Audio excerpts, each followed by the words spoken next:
Hopefully, Yeah. we find them this session, though. Hopefully, that Well, is hopefully my we can get out of here. goal. And given the fact that nobody else is here, and I am also kind of God in this world, it happens. It will happen. It shall happen. And Okay, so just a quick recap because we had Oh like shit. explosive sicknesses and miss sessions and all of the chaos.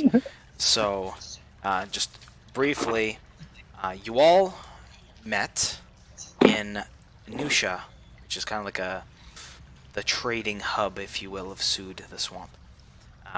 Assigned a task by a merchant. Um, you sought after some wares that he had that had gone missing, and also in an attempt to essentially just clear the route. He said if you brought anything back, that you were welcome to a certain percentage of it, as well as the reward for clearing the road itself. Any proof that you've like cleared some dangers from the road. So after doing that, after finding the missing caravan half sunk in the muck and mire, you went off towards the goal of Felix, which was to explore the ruins of a perhaps not forgotten but long abandoned tower that at one point was occupied by the Arcanum, which I believe only he knows at this point, unless he said anything but blah blah blah. In there, as well as on the road, you encountered some peculiar creatures, um, which I don't believe know the actual names of, but we both know they're Yuan-Ti. Um, they're snake people, and after some confrontations while investigating the ruins, the party was left a little bit tuckered out, if you will.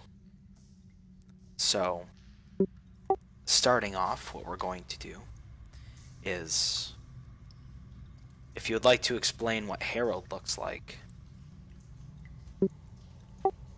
you may proceed. Okay, Oh, is he getting retconned into the group? maybe. No. But I'll describe what he looks like. He's essentially a kind of husky, well-built, tall, pale man. He has kind of bright, whimsical blue eyes, and he has long, shaggy blonde hair and a big blonde beard, both of them tied up neatly into a series of different tails and buns. And he looks weathered and aged, but he also looks kempt. He looks like he respects his appearance. It's yeah, he's very ruddy. All right. So you approach a small village in the swamp. Um, to your dismay, you had begun rushing at the distant sounds of screaming, as well as like the smoke rising, and you got in town just in time to find many of the people laid asunder. There are clearly still people here, but something has just transpired in this small village. Running up, you see there are bodies that are just flayed open. You do happen to look over and see one badly beaten and presumably dead from this distance. Lizard person is the best way to describe it. Has the head of a serpent that goes down, and it's like a torso of a man. And then it goes back into like the tail of a snake. It's a very peculiar looking creature. And you can see like there's injuries, like large, like spherical, like bruised mounds, like possibly some stones were thrown at him or something. It's really hard to tell at this distance, but it seems to be the only one of these creatures you see, and the rest of the bodies are all standard like humanoid creatures. You can see that some people are peeking out. You see one woman, kind of like two children in hand, and she's just like holding them and like closing their mouths to make sure like they don't make a peep. And she's like worriedly looking over past the corner to see what's going on. It definitely seems to be a village still in dismay in the aftermath of whatever it is that happened. Okay. I'm keeping track of any people that are still up and about so that I know where they are. But I'm going to Okay. just try and take a quick look around at the bodies and see if there's anybody who is not beyond help. Okay, just go ahead and make a perception check. Or investigation, whichever is better for you. Okay. Definitely perception. Oh, So- yeah. As you're looking around, you see one person who, most of these people are dead. Anybody that has any strength left to be on their feet, you can see is on their feet and either preparing to flee the town or fleeing or presumably already fled. You do, however, find one individual. He seems to be like kind of a younger, maybe early 20s or so. He's got some light stubble that's perhaps a crude attempt at a beard, and he is flayed quite seriously. You see around the gut and the liver. Go ahead and make a medicine check. He's breathing extremely hard at this point. He's grabbing his side, and you can see his eyes are beginning to glaze over. As you look him over, you know that the chances of him surviving this are extremely slim at best. The most you could hope would be to prolong him long enough for him to say his farewells. But it is a very painful way to go. He looks at you kind of like desperately. It's almost like he's looking past you, like he understands that you're there, but whether it's the pain or whatnot, he's kind of like grasping at the edges of your linens.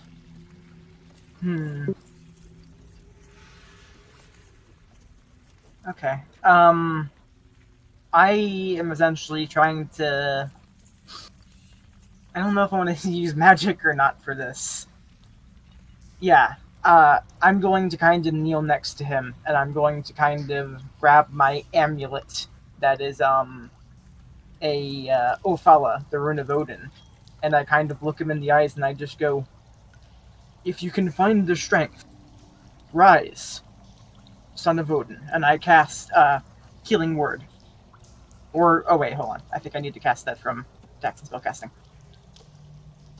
I'm just going to give him a Healing Word. Okay.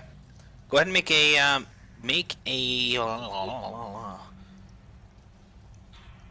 Okay.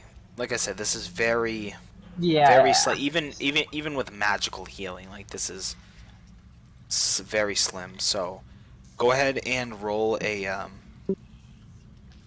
percentile dice for me, a D100. Okay. So how this is gonna work is there's a 10% chance. So if you get 10 or less, okay. Unfortunately, I'm sorry. So and you can see he is. It's not like he instantly expires. You've bought him time. You've certainly bought him time, but you can see that what has attempted to close up, and you know as well, healing magic, it creates scar tissue, but there's a lot of flesh missing, if you will, and you can see as you're doing it, it's like becoming gnarled and trying to repair itself. But again, you might have bought him a day or two extra with this, but ultimately you believe probably not going to make it. Just kind of seeing that he's not going to make it, I am going to place my hand upon his chest and feel for the heartbeat that I'm sure is not very strong, and I'm just going to look him in the eyes and just go, "Can you speak?" With the healing magic, you can see he's still very labored for breath, but a clarity kind of comes to his eyes, and he's grasping tightly and he's shaking. He seems very scared. And are they okay? You have to find them. And he's Your just family? and he just like he tries to utter the words, but no sound comes out, and he nods. My wife and my children. Can you tell me where they would be? I can look for them. I need details. It's very difficult, but He just kind of turns his head over and he's like looking with his eyes, and they ran that way. The creep. They came, and I stood to help fight. I told her to run, but the swamp is no place for a child. Please. The Serpentine folk, they're the ones that did this. And with that, his eyes get wide, and he whispers something under his breath. You just vaguely hear the words Yuan-Ti. Okay. Fucking Ragnar. Harold kinda nods grimly. Wrong character. Similar character, but wrong character. And he's going to get up and go in the direction that he was pointed. Yeah, you can see, like, he's staring, like, out of town. There's a small thicket, and past that you see the swamp starts to get very mucky. It's almost like they've built this up. There's, like, some hard soils and whatnot, and even then there's still, like, parts on the outskirts of town where the houses are built up on stilts, or, like, half the house is to keep it out of the water. So, go ahead and do an investigation check. No, I don't think I'm good at those. Yeah, this unfortunately is more of an investigation. So, you see some tracks. There's a lot of tracks. There's like, the whole village was sent scattering. So you're trying your hardest to look, and there are definitely tracks that lead into the swamp, but there's really no surefire way to know whose tracks are whose here.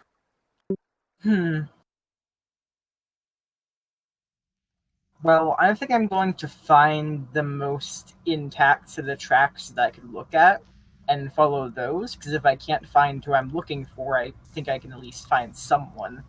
And if the tracks are intact, most likely someone who's in better shape. Okay. So, okay. You begin to walk into the swamp. As you pass that thicket, and it starts to get just worse and worse, to the point where now, maybe 3/4 of the way up your shin is starting to sink down with each step. But you're following these tracks, and you can see there's like divots in the mud, and you can see there's a couple of what look to be like wide, round indents on the top that didn't seem to have stuck as much into the swamp. They have kind of like they seem to have almost like a teardrop shape to them. And just based on your background, you would know they look like perhaps the swamp equivalent of like snowshoes. There's like one set that's like that, and then you see a lot of these divots where people are just like making their way through the swamp. Okay. So, I'm going to go ahead. following. Okay. Just continue following the most intact, which is probably the shoe tracks. Okay. So you begin turning course and following that. It's a very long, each step takes great effort. And as you begin to and make your way through, you hear the chirping and the croaking of still strange animals to you. And you begin to walk out into the swamps. And that's where we shift our attention to the rest of us. So, you are left with the now still body of the serpent who had bitten Makoso. Huddled together. Makoso, I believe, I can't remember, did he bite you or no? I can't remember if he actually got a hit in or not. I don't think he did. He attempted to bite him, but missed. Okay. So, you can hear the words still kind of churning over in your mind of the talk with this serpentine creature. And the room is now still. You just hear like the sounds as the water that has seeped through to the roots of some of these plants begin to, and some of them, and that's pretty much the most that you hear, besides your own shuffling and uneasiness. I'm trying to think. We went through all the hallways already. You went through all the hallways except for the one. There was one that the last serpentine creature was attempting to flee through, but you hadn't explored it yet. I thought we did. Well, didn't that come to like a alchemy type room? It was a dead end. No, that was I thought that's that was the the one second I went hallway. The first hallway was the water, the drowned hallway, if you will. The second hallway was 180 degrees on the other side of the room, which led down to the alchemy room, the storage facility. You guys were attacked when you came back from there, and then there is yet another hallway that you went not very far into, just enough to essentially end the final Yuan-Ti that was attempting to ambush you. Actually, I think that's the one that you knocked unconscious and had the discussion with. But Yeah. Hey guys, I don't know if I missed anything in the past couple of minutes, but I stepped away to throw up. But I feel a lot better now, so I'm gonna see if I can stick around. I hope you guys aren't passing this through the internet, because I'm not wanting to get this. Yeah. I'm going to. Um, No, gonna it's get it like I just have this atrocious cough, and I just cough so hard that it's not like a stomach thing. You gotta throw up. Oh. Well, we just talked about. We just got back to us. We were talking about Iceman Harold, kind of finding his way. But essentially, we just got to the point where we're making a decision now, like what we want to do next. We still have one more room to go through, or if we're gonna just retreat. Kind of where we're at. We haven't done anything yet, though. So. Do we have any more rooms to go through? I thought we went through them all. Yeah, there's an entire other hallway that you just barely touched into. That one was the hallway that the last Yuan-Ti was attempting to flee through before you caught him, knocked him unconscious, and Wait, that's not the one we explored? no, there are three. Oh. You did. I just explained this. Oh, of yeah, them, no, one I of them thought- was the sunken one. The other one was the one across the way. That's where you found the storage facility with the alchemy supplies. And there's a third hallway, which you only went into somewhat when you captured the Yuan-Ti, and then you went back, had a rest, and a short rest, I might add, and then you Yeah. had your kind of interrogation discussion with the one that was still alive.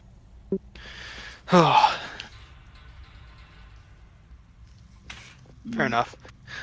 Yeah, I thought that the one we had explored was like we were seeing what he was trying to flee to. Yeah. My That's yeah, fair. my bad. Yeah, you did. You saw him fleeing down the hallway, and then you got him. No, I because You still have the other map. Hold on here. All right. I think we should just. I don't know. I thought we snuck over to see. I think we should sneak back over and see if we can find out where he was escaping to. Okay, here's the crude map here. So you came in from the top of the room from this perspective. He was escaping down here. You caught him essentially right at the junction here, right at this 90-degree. Yep. You caught him right down here, and you noticed the hallway kept going. But then you wanted to go back, take a short rest, and interrogate the one that you had captured. See, I thought this one down here was the alchemy room. I think this is the one we didn't go to because we saw him escaping through over alchemy. here. Alchemy room was this way. Okay. Drowned hallway was this way. This is where you came in. This is where the one fled. Well, I think. Well, my character is super exhausted. I think we need to go back into town, kind of reconvene on where to go next from here, or just bring those goods back to that merchant. I don't know And how leave we're this gonna hold up unfinished. another battle. Make sure. I just want to make sure everybody has the appropriate amount of exhaustion. I believe Makoso has 1. Yeah, No. I have. Felix should have what, 2, right? Yep. I don't think anyone else has exhaustion, but okay. I'm gonna move us back to No. the map. I just happen to still have that other one. So, yes, the day is yours to do what you wish. It is actually, because of all the exploring and everything, it's you're not entirely sure because I mean you're not out in the daytime, but it's about noon or so when you guys began going in, since you've been exploring and you've taken a long rest. So your best guess is it's been perhaps 3 hours or so with all the exploring. So still, time left in the day, but not so much as one might hope. Mm-hmm. But yeah, so if Felix says that he wants to back out. Wait, does Felix say he wants to back out? Felix wants to take a little bit of a break. I'm not holding up very well. And leave this unfinished? Well, I think we can keep going, but I think we need to replenish our strength a little bit before we continue on.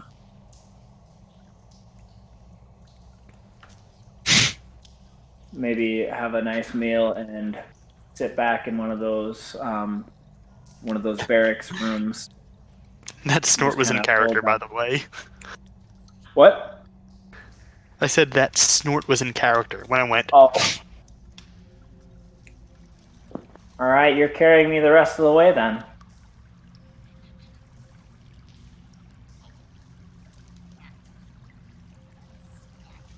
I start gathering my things. If you insist, strong one, and I start walking towards that bottom door.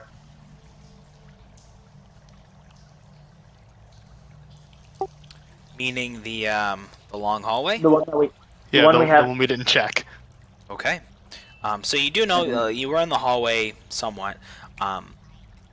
There are, like the rest of it, there's kind of like cracks in the ceiling with roots coming down, like some weird like algae or some sort of fungus or otherwise that's begun to grow along the walls are a little slick. After you go past the 90-degree bend, the hallway continues down straight, but you can see at some point it begins to crumble, and it turns more to like earth, like raw earth and muck, and it appears to go from you can see the transition from stone into looks to be a mucky tunnel, where the earth tunnel, if you will, begins. That's where there's like a lot of roots hanging down. It doesn't seem to be very wide, like obviously wide enough for a person, but it's a little narrower than this like finished stonework that you're on now. Are the roots hanging down kind of like that one room we were in where they're all over the place? Or is there still... They're not quite as thick as in that room, but they're thicker than like where you are now, because the entire ceiling is exposed there. It's all worked earth instead of stone. Mm-hmm. Well, I'm going to... Wait, where am I at? How far down does it seem to go straight? Past your vision. I mean, mean, even with Yikes. Edmund's hand, I mean, you can just barely see where it's beginning to crumble and turn to ground. But Felix does have dark vision, so he sees further. That's what he sees, like the roots, and he sees as much as one can see.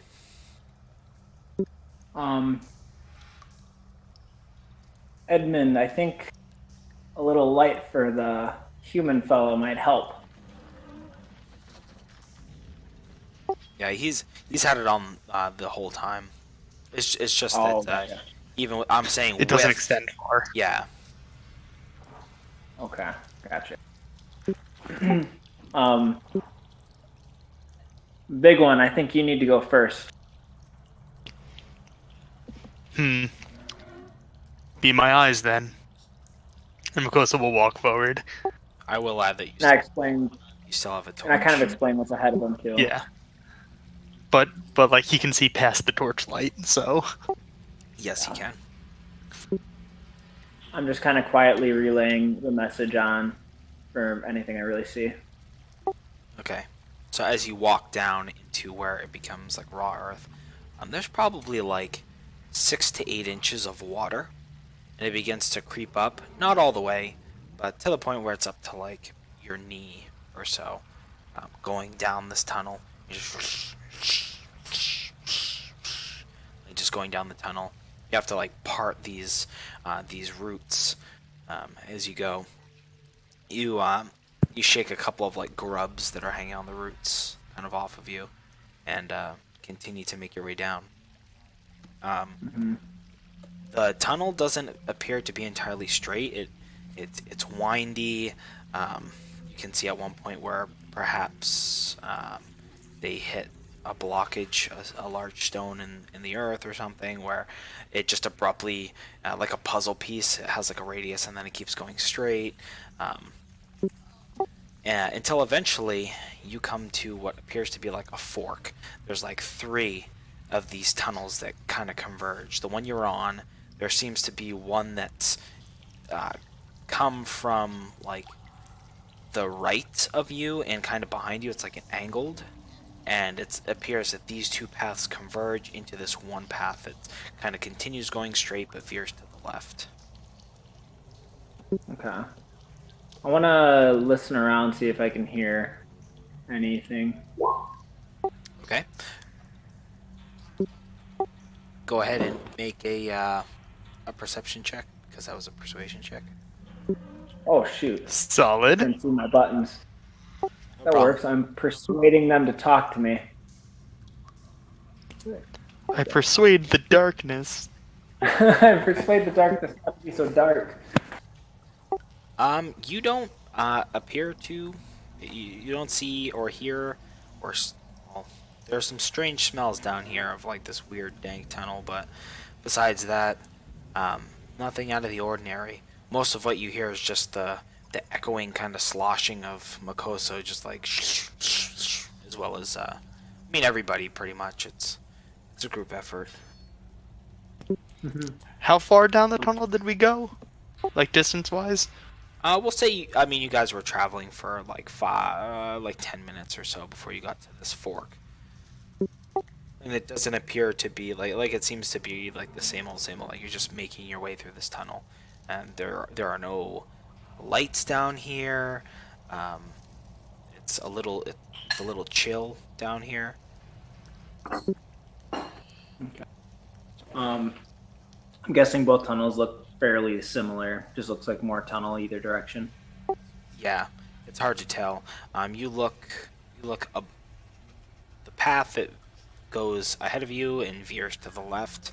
You can actually see there's another tunnel, maybe 20 feet or so, that veers back off to the right, off of this one. So whether this is like somewhat of a crossroads in these tunnels, you're not quite sure. Yeah, it's kind of a strange going. What are So, you thinking? Half-Man? I think we just have to. I don't think we can pick a wrong direction here. It all seems to appear similar from here. So I think maybe we just take this next path on the right here and see where it leads. So you're gonna take the path on the right that goes slightly behind you and to the right? Well, we'll see what Makoso says, but that's what No, Felix said. if you point down a path, he begins walking. All right, so he's ahead of me. I'm gonna be trying to sneak behind as best as I can in this sludge crap. Okay, so we're gonna have everybody make a stealth check, and I will also note that you're still controlling the monk, Iceman, until we get to Harold.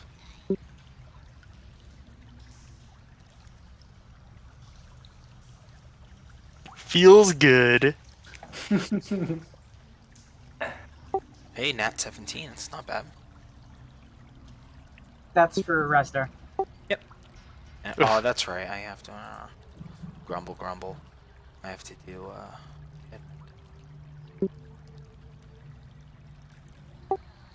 One moment.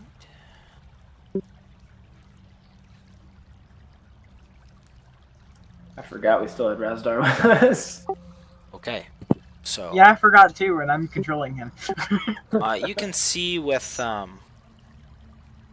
he asks you to light your torch as you begin to go down these unknown tunnels, and he lags behind by 15 feet or so, and he appears to be making no noise. You look back for a second, you're like, is he there?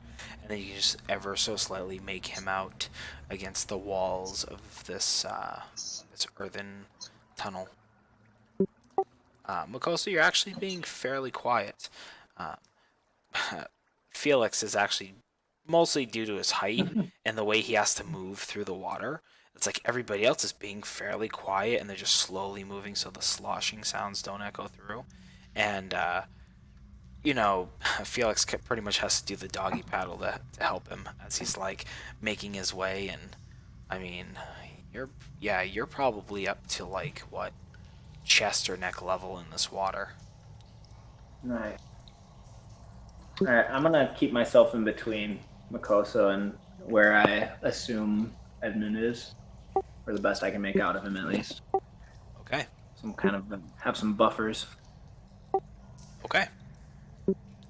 So you continue to go down until you guys see what looks to be an opening.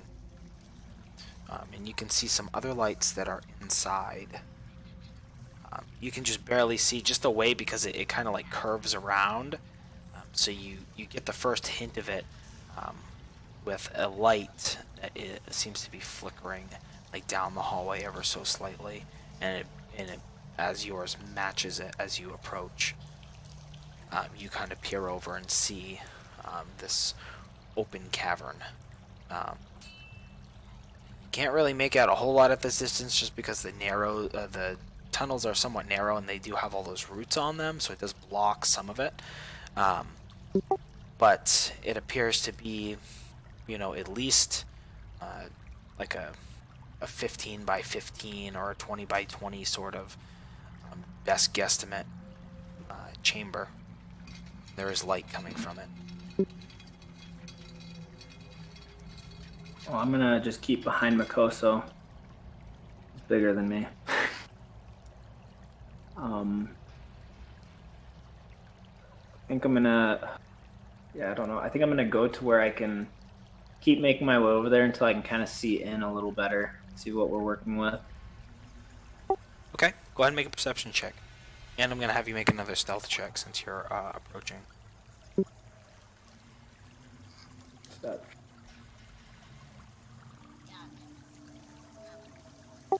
Okay. Alright, so this is, it's very hard not to perceive this because you are getting very close, and luckily you are quite silent as there's somewhat of an incline and you begin to make your way up past the water level where you can kind of get down low and not be splashing around. And once you kind of get to a spot where the roots are thinned, you kind of peer over and you do see kind of the back half of like a silhouette of one of these serpentine creatures. He appears to be like working something in his hands. Like his back is to you right now, and he's doing something, whether he's perchance polishing a weapon, or like he's definitely working something with his hands. But you can't really see it from here. You look about and you see like a small, it's not really like a table, it's more like maybe a stump they dragged down here, or like a broken chair that they're using as a makeshift kind of stand. And you can see there's a couple of shiny baubles and whatnot, but again, you can't really make out the details well from here.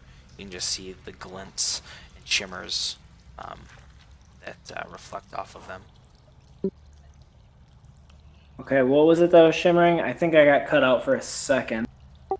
On this makeshift table they have, Yep. you see some sort of shiny baubles or something. There's like a small pile on it, and you can just tell they're shiny just by the way that they're reflecting. The torch is kind of flickering and, shining. How big does that room appear to be? From your, you're also closer. It's probably close to like a 20 by 20 room, but it's not square. It's like a den that got carved out. So it's more like a dome, if you will. Do I see any doors or anything on the other side, or tunnels leading elsewhere? Or does it look like this room is just kind of on its own? There is what looks to be like a smaller tunnel that leads off of it. But that's the only thing you see from here. You don't have a glimpse of the entire room. You have like a straight line, but it captures enough to fill in the imagination. Okay. I look over to Makosa. I kind of put my finger up to my lips, like a shushing motion. And then I point over to kind of show him what I'm looking at. I look. Do you? Can I see it from my position? So you went back to him, or you're calling him to? Oh, I forgot he didn't come up. I'm gonna go back to him, and then kind of tell him what's up there.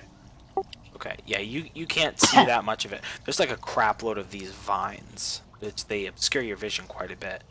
So, like, you're looking through, it's like looking through a closed door and you can just barely see through the seam of it. You're kind of trying to do some of that, and when you rock your head back and forth, you can barely make out that silhouette that he's talking about, but that's the most. You can't really make much out. Makoso looks at Felix and simply raises a hand and extends his pointer finger. Just one. So far, what I can tell, there appears to be a smaller tunnel. I don't know if there are more waiting.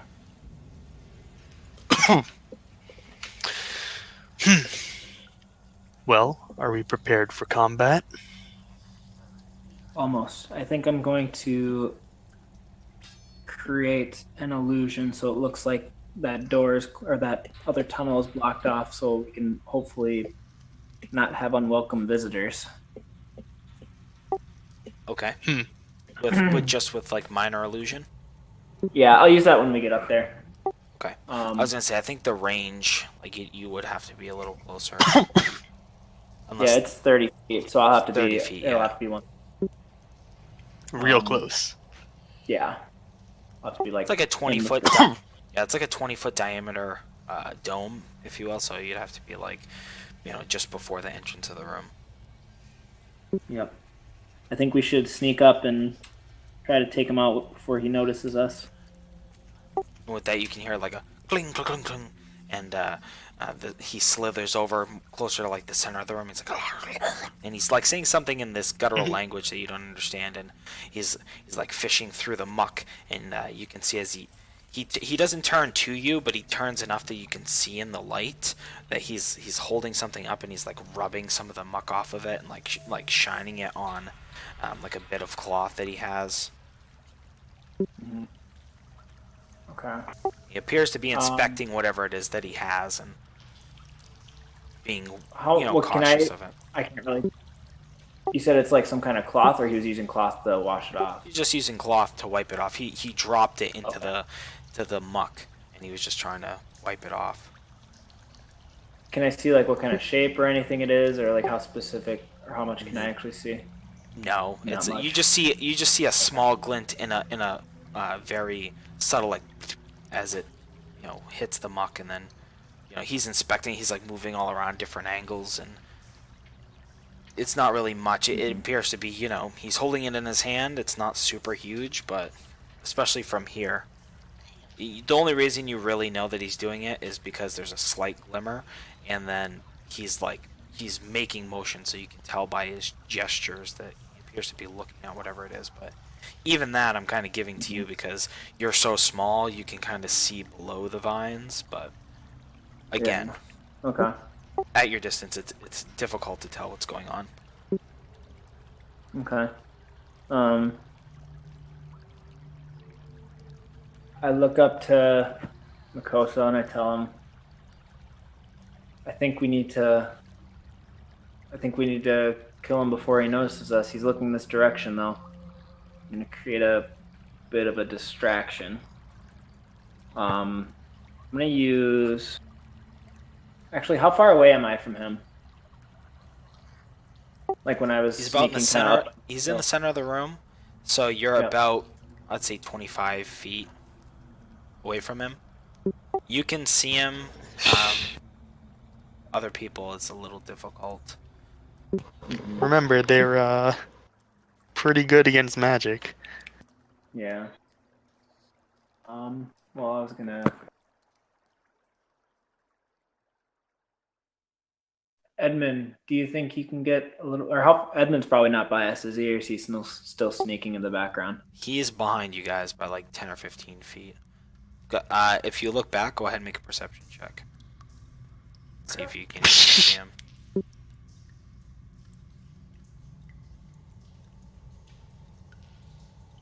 I gotta, dang, nabbit.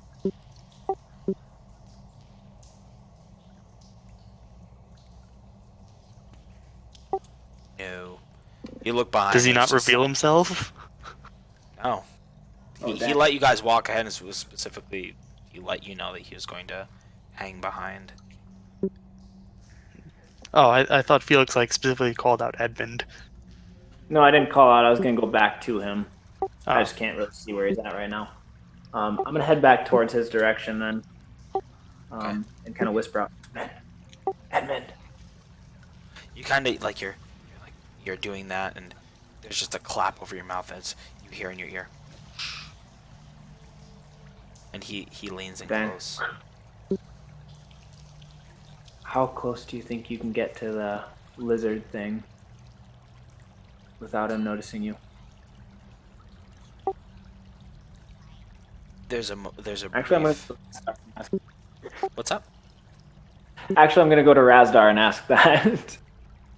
Okay. You go to Razdar, which you see because he's not stealthing.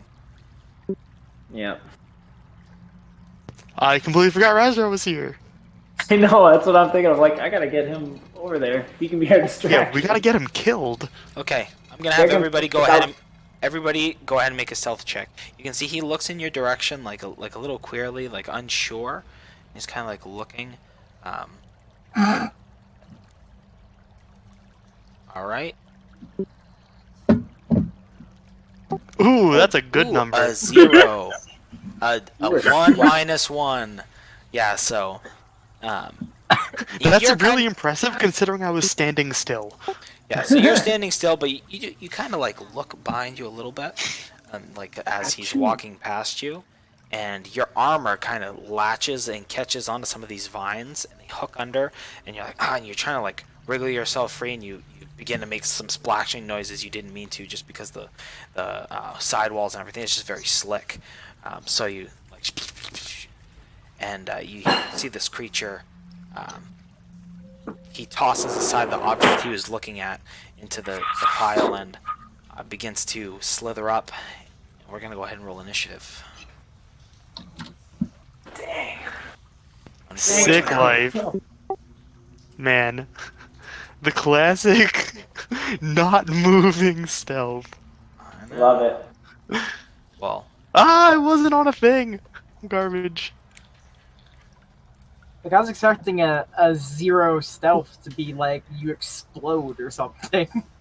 Yeah. you You are no explode. longer there. I Yeah, don't- spontaneously begin yodeling. Don't worry about initiative. Go ahead and put your tokens somewhere on here. I gotta. Wait, don't worry about initiative? Yeah, I'm gonna take care of it.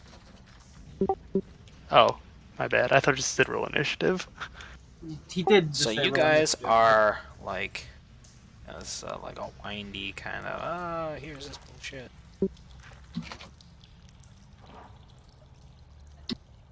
How wide is this tunnel? Apparently, yeah. Hold on here. Also, what the fuck is Edmund with that +5 stealth? He's a stealthy boy. You druid. Damn. All right. So it's kind of like windy, and then there's a. Edmund's like, shut up, you idiot. And it's like, who am I? Why am I with these guys? So 10.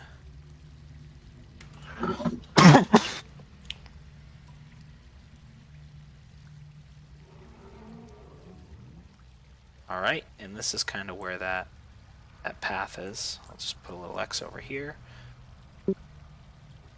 I'm You back guys- wherever Raz are. Yeah, you guys are down by the bend, pretty much, because you hadn't had the opportunity to come back. It's like you were trying to discuss your plan, but unfortunately not being terribly subtle. He did have a moment where he was very distracted, But not distracted enough to hear armor throwing everything around. yeah. Shush. Well, there's definitely time to make a quick plan, but you know, Mhm. he is alive and does have eyeballs. So What? Who gave him eyeballs? Something tells me I should be back here. all right, so Makoso was in the front. Felix, he was probably behind Razdar. Razdar would have been behind Makoso, and then Edmund would have been back here. He was just trailing behind you. This guy, just right here. So now I get to do something.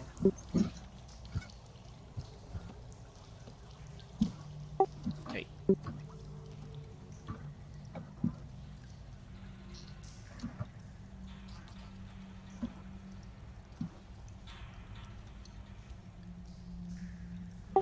Bing bada boom. Okay, so Woo!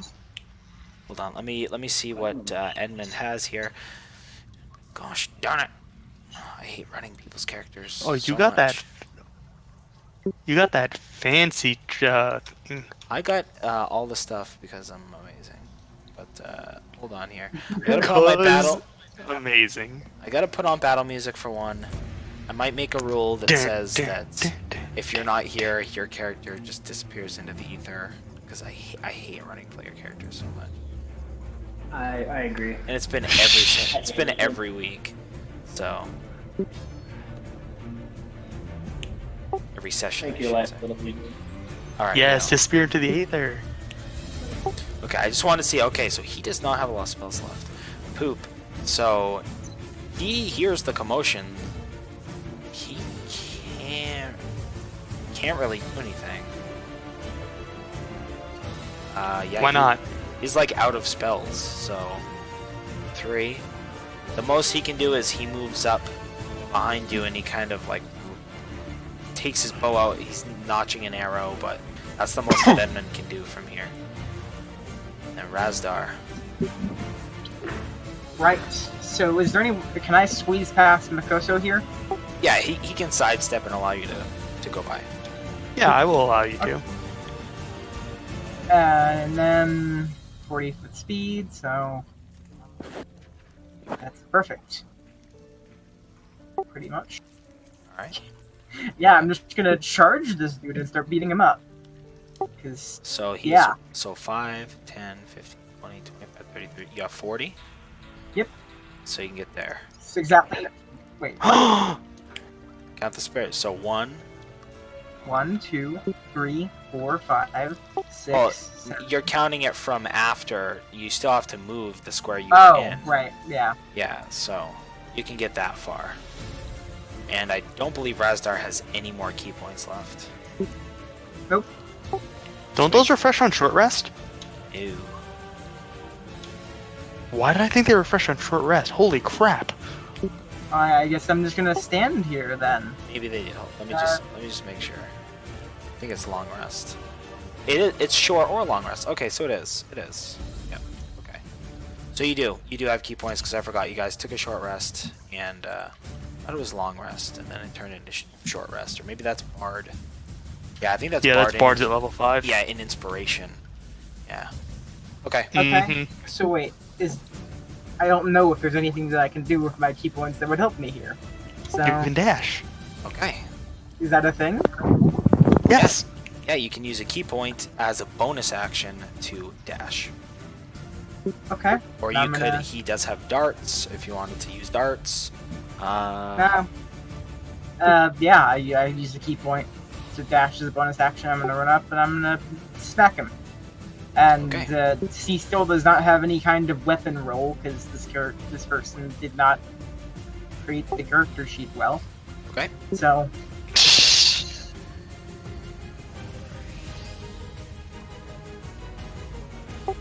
that's it. Okay. he has a short sword, but he has no roll for it, and I'm not gonna make it for him. Okay.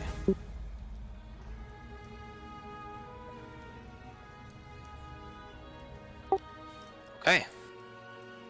So, you don't have a second attack at this level, so that's Nope. That's all you can do. Okay. Koso. Yay! I can't reach. So you can also, 5, just so you 10. know, clicking on your token, you can use the end turn to end your turn and automatically progress things, or in the chat, there's like a done button. You can hit the done button as well. To wait for me to like make the next person go.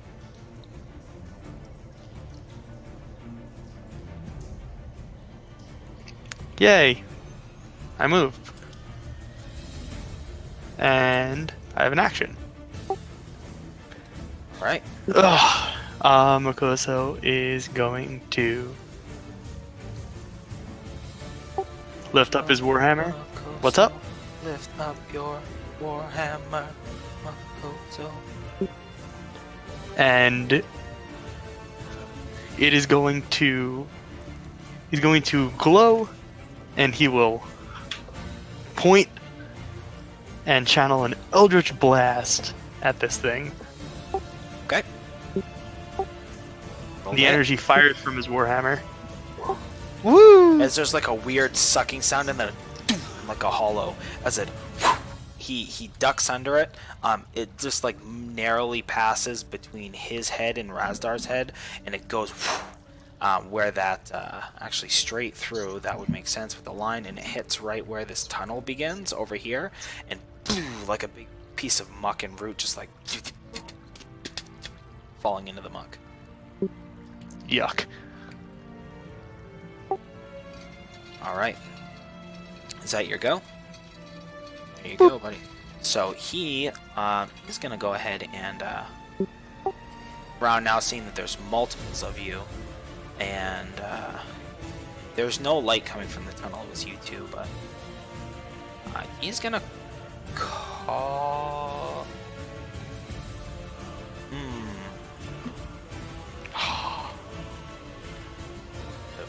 He's going to.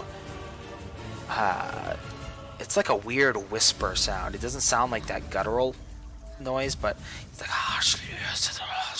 and he's saying something that you can't quite understand.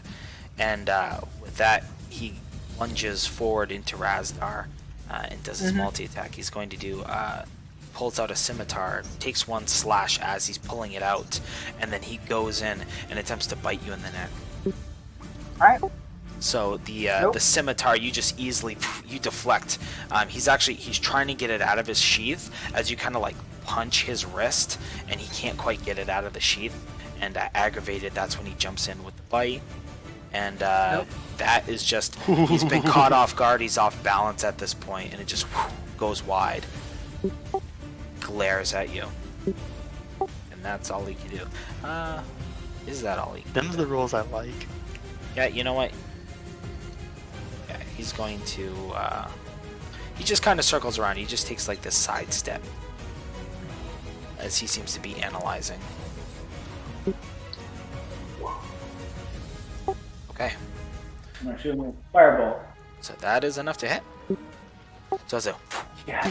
kind of catching him from the side. His attention is definitely on Razdar and Makoso right now. And he makes a big opening as he's trying to interpose himself between, from Makoso, and you just catch him like right in the side. And he kind of like shockingly looks over and notices that you're also there. I give a quick giggle, and then end my turn. You see the expression on his face kind of changes ever so slightly.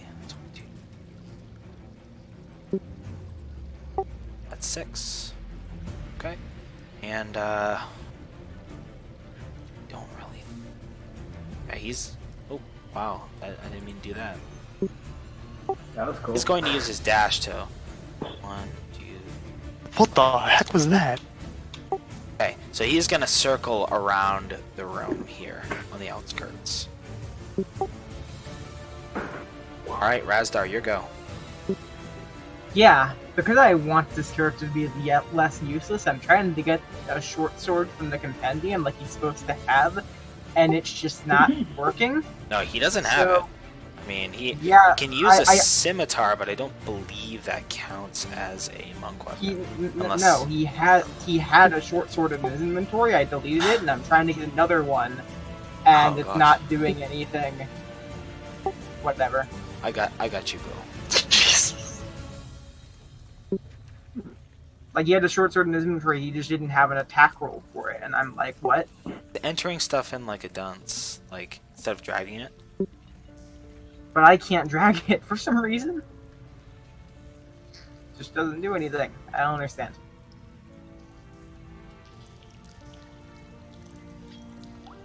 Doom. Doom, doom, doom. Rip Razdar. Yeah, rip Razdar. Good. Razdar. Hopefully. Razdar's attempting to pull Okay, a short sword Razdar out. forgets that he has a short sword and he uses his fists. Because we're gonna Sure. keep this going. Not changing it now. I don't know why the compendium's not working, but yeah. Are you flurrying them? Now? Action, bonus action. So, boom boom. As yeah. Oh, the bonus action. I don't believe you add your Yes, you do. It's just another attack. I don't believe you add your dexterity to a bonus action attack unless you have like dual weapon fighting. That's the way. No, that's just to hit. Yeah, It's that's the just to dual hit. wielding. Yeah. Well, yeah, This is the that's monk dual thing. wielding. This is just being a monk. All right. It's fine. It's fine as is. 11. All right. Okie doke. So you boom, get 2 hits into him.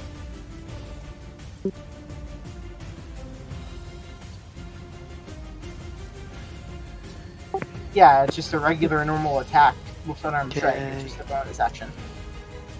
Yay. All right, Makoso. Makoso. Makoso is going to give his hammer a twirl as it begins to glow again, stepping up. As a bonus action, he's going to cast. Where's my spell? Burp, burp, burp. That Okay. As so a you bonus cast action. it on your hammer. What's up? You cast it on your hammer. Yes. Doop doop doo. Doop doo. And Where did I go? And we'll go there. And now with it crackling with energy, he will take a swing. All right.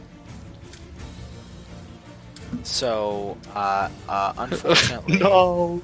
11. He just, as it goes, boom, into the muck, and you see like the muck just splatters over like you and Razdar, and this creature is just like, poof. And there's little pieces.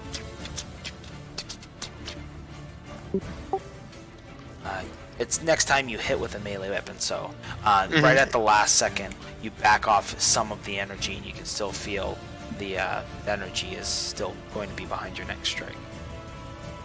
Mm-hmm. Okay. Makoso growls. All right. Snake. And with that, he is going to.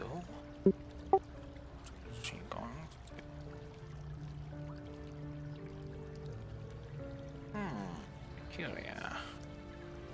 Yeah, he's gonna go ahead and he's gonna attack you again, Razdar. Yeah. If he goes down, The only one that's hitting him. he's going down fighting. If he goes down, you can see there's like a malice in his eyes as he like looks over at both of you, and unfortunately, you're the only one that's hit him. So he's gonna go ahead, scimitar and bite. Okay. All right. So 5, 13. All right, I'm down. What? You're not down. It's 13 Yeah. damage. You had 18. 8. Wait.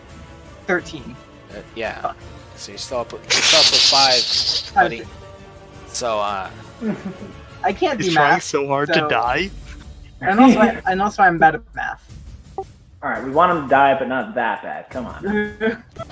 Not until this thing's like he's almost willing dead. to take an attack of opportunity from you to back off towards this opening here. All right. I had to enter it in manually, but I did get a short sword because I'm Okay. angry Just hits. at this character sheet.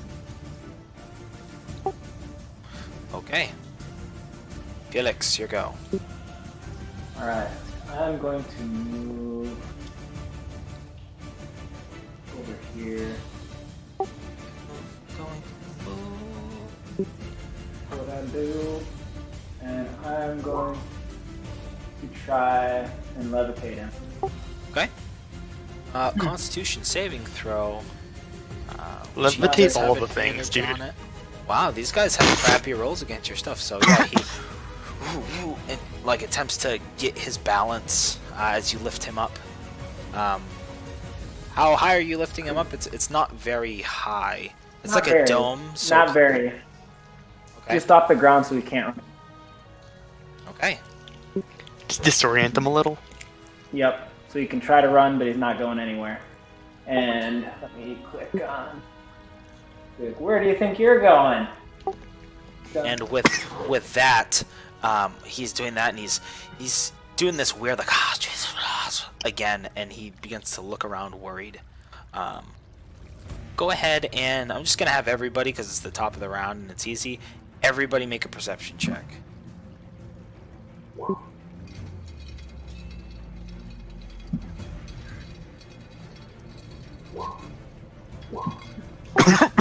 All right, so Razdar and Makoso, you notice some of the roots hanging from the ceiling are beginning to move,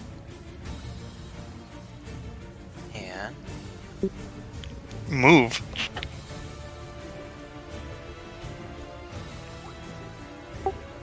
What you mean move? give me 1 second. It's taking a second to load apparently.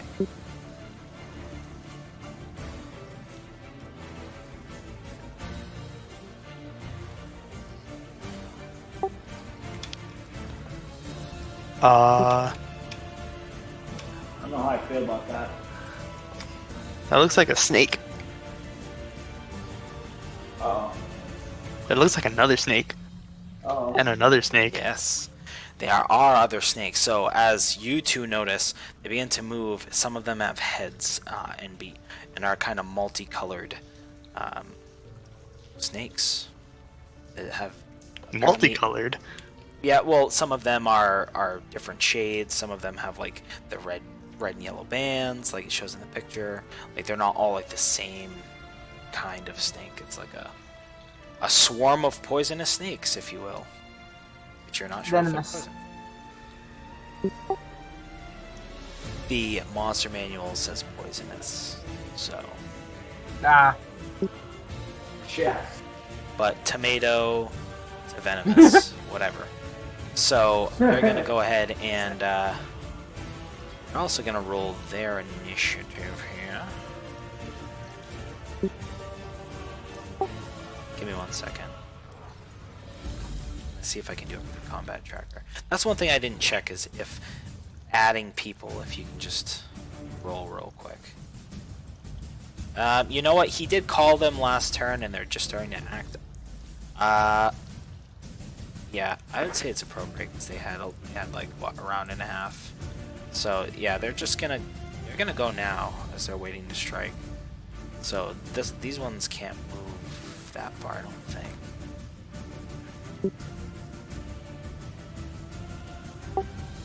Okay, just give me 1 second. Snakes. 30. Okay. All right. So, if one comes up behind, they occupy your space. So, Makoso, My space. these ones that are closest to you, that are to the left of you, are occupying your space. They're gonna go ahead and they begin to bite into you. Come on, armor. It's a 20. So 5 piercing damage, and you make a DC 10 Constitution.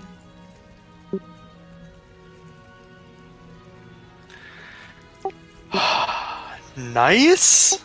Okay, That's so 14? you take 9 additional poison damage. As you can just This feel is feeling good. all of these bites, they begin to swell up, and it's like your skin is itching from the inside out, and you're like, oh, it's like the worst feeling.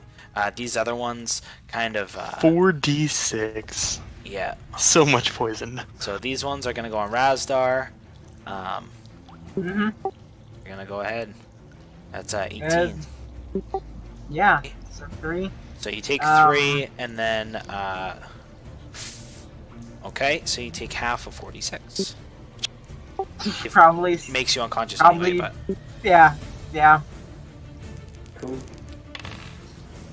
okay. Jeez. So yeah, you I'm take unconscious. yeah, you take 9. So you're unconscious. I'm just making sure you aren't. We're like, super dead. Okay.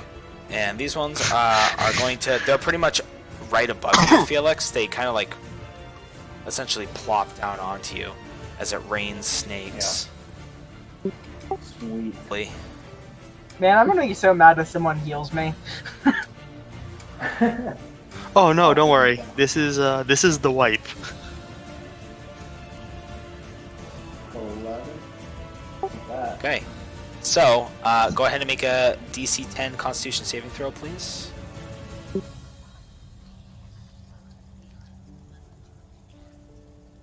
Okay, so you take half of that, which is 5 plus 8, so you take 13 damage total.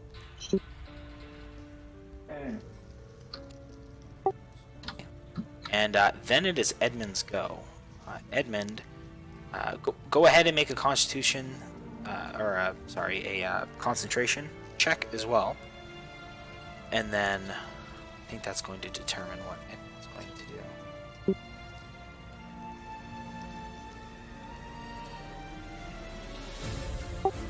Make a Constitution check. I'm about never doing that. So, as they begin to bite, you're like, ah! And you don't have Warcaster, do you? Anything that would give you advantage? No. Okay. No, so, I don't. So your concentration drops as the serpentine creature just plops into the muck. He's technically prone at this point. So Edmund is, because that creature is prone, he's gonna 1, 2, 3, 4, 5. I believe he has stuff. done. Yeah, so he's gonna make a blah blah blah a scimitar strike. Wait, what's prone? The snake, the Yuan-Ti. Advantage, cool. so he does 4 damage. Slashes into it. He's not gonna do anything quite yet with this. Okay. So Razdar, you go ahead and make a death save.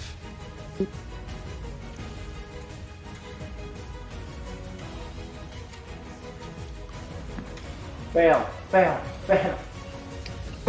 Oh, don't worry. We're Alright. So fail, 1 of 3. Mokoso. I'm legitimately mad at the person who made this character. Well, don't be too mad, because if you made him too well, then you'd still be alive. True. bonus action on the stupid snake boy. Yuan-Ti. Okay. You have advantage on this And- strike. I'm going to. Nice. Hold on. Any attack roll you make is a crit on a roll of 19 or 20. Natural. I did not roll that. Yeah, I rolled a 14. True. Oops. Okay, maybe. Well, believe me, I wish. Okay, so also roll your extra d6. That's still charged from your other thing. Okay, so that's 13. And it's also plus proficiency for the curse. That's 15. So yeah, that's a pretty good hit you get into this thing. As there's And it just a needs to, satisfying crunch as it. A wisdom saving throw. Okay. Oh, that's right, I forgot. Effect of the thing. So many character thingies. You. Yeah. And it makes it. Okay. So it just barely pulls through. You can see its will is just holding strong. It has like this primal, and I suppose it's going to will reach out at you. Yeah, after doing that, so it takes its energy to stand back up. It's gonna go ahead and do a scimitar and then a bite attack at you. First one, you parry away. The second one, you just like you bash his face with your shield, like his face going back into the muck as he rises and attempts to make good of this situation, I suppose. So Felix, here we go. Let's see, I'm going to. I think I'm just gonna shoot a firebolt at the. Well, yeah, I'll shoot at the snake guy, the Yankee.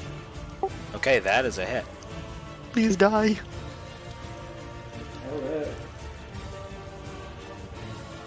It looks then- very it is not ragged. dead.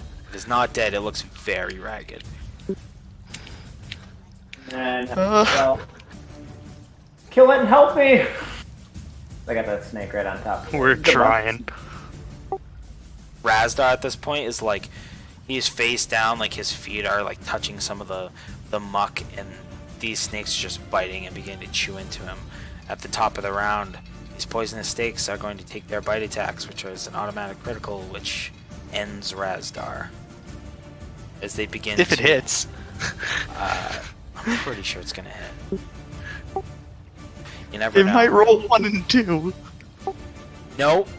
Okay, yeah, so you see as they begin to bite into it, you see Razdar, he begins to seize and eventually goes back down into the muck, motionless, as these creatures kind of swarm over him. So, Edmund here, not knowing exactly why he did what he did, yeah, screw it. Wild shape. I always forget that. And he doesn't want to change into animals because he's weird, like it's his character thing, so that's why I don't like running PCs. It's like, but I wouldn't have done that. But you weren't here. Isn't he a moon druid? I don't even exactly know what he is, but he his things and stuff. So, you know what? He's gonna go ahead and, because it makes more sense, produce flame. Because that's something he would do. Okay. So 6 damage. Which is just enough so you can see as this, it begins like, as he's burning alive. He tries to escape down this tunnel. It takes like 1 step, but the fire is just licking over him and he just smoldering. Oh yeah, super dead. Yeah. Yes. Yeah, he was like really low. And the booming blade would have popped. Yeah. Super Okay, dead. so yeah, Razdar, you go. Actually, Edmund's gonna take a few steps back because the poisonous snakes are on your square, Koso, and they don't get an attack of opportunity. Oh, true. So They're in me. they're swarming over you. Yes. So Razdar, who is now dead. Razdar, what do you do?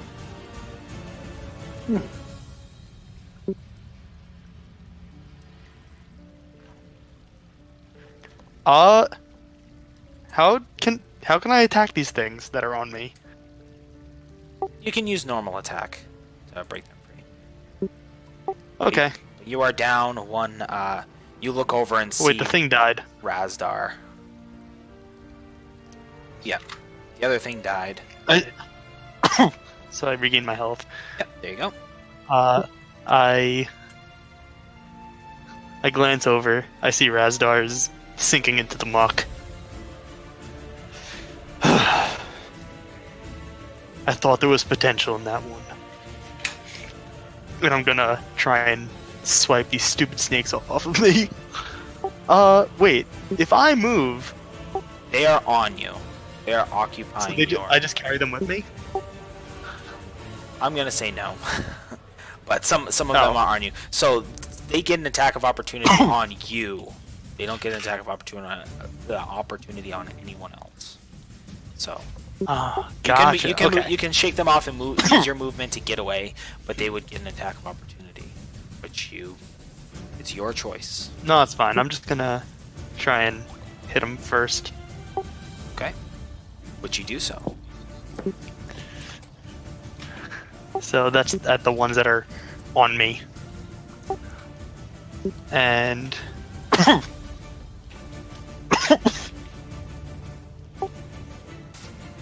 Hey, you knock that off now. Don't be spreading that through the internet. hold on. Computer virus.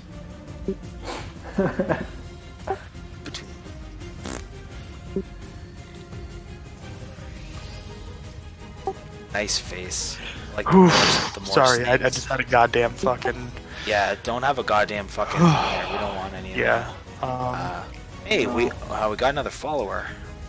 Guys, watch it. What's up, Spars? Sorry, I didn't realize you. We got a new follower. Yeah. Fantastic. Welcome to the what do you call your follower? This is Dungeons and Dylan's, but it's Stop, Drop, and Roleplay channel. So my buddy's gonna do some other stuff on here too.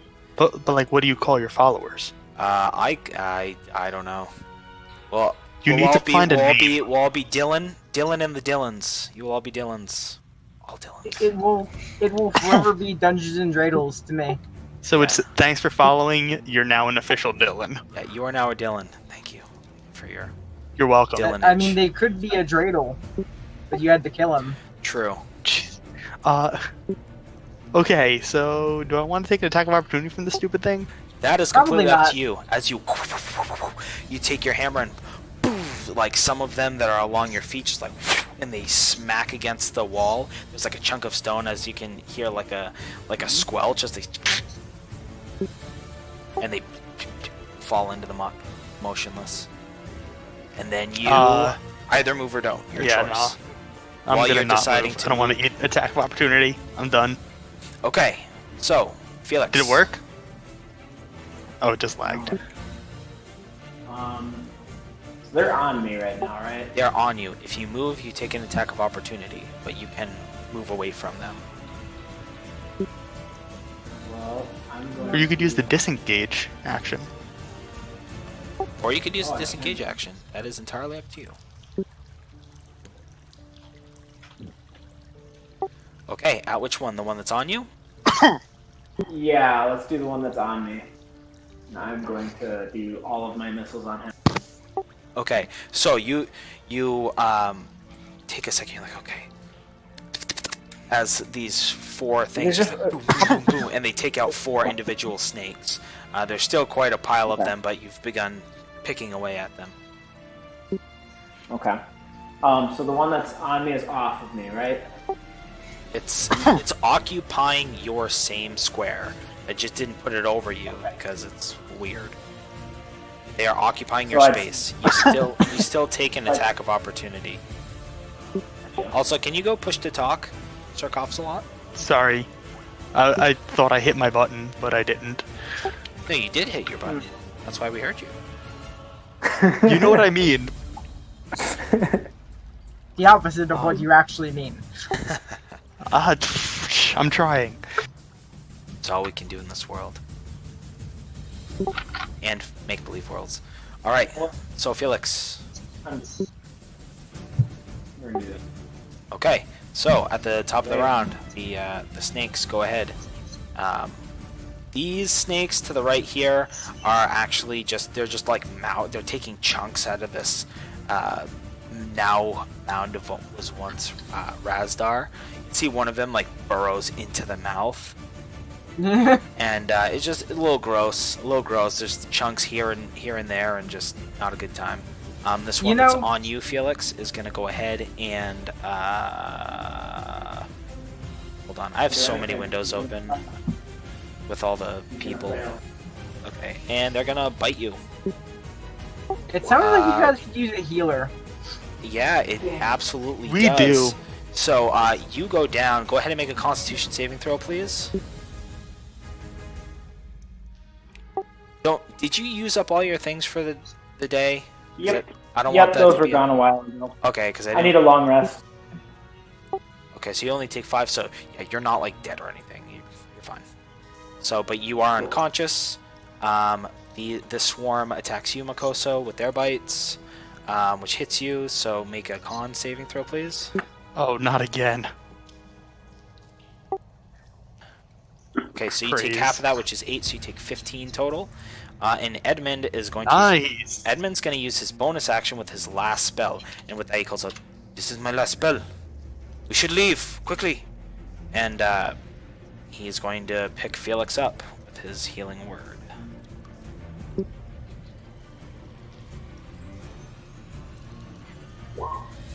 Okay, so he picks you up for 5. And 1, 2, 3. He doesn't take an attack of opportunity. He's going to begin running out, but from here he's going to take his longbow and attempt to help you out, Felix. Action.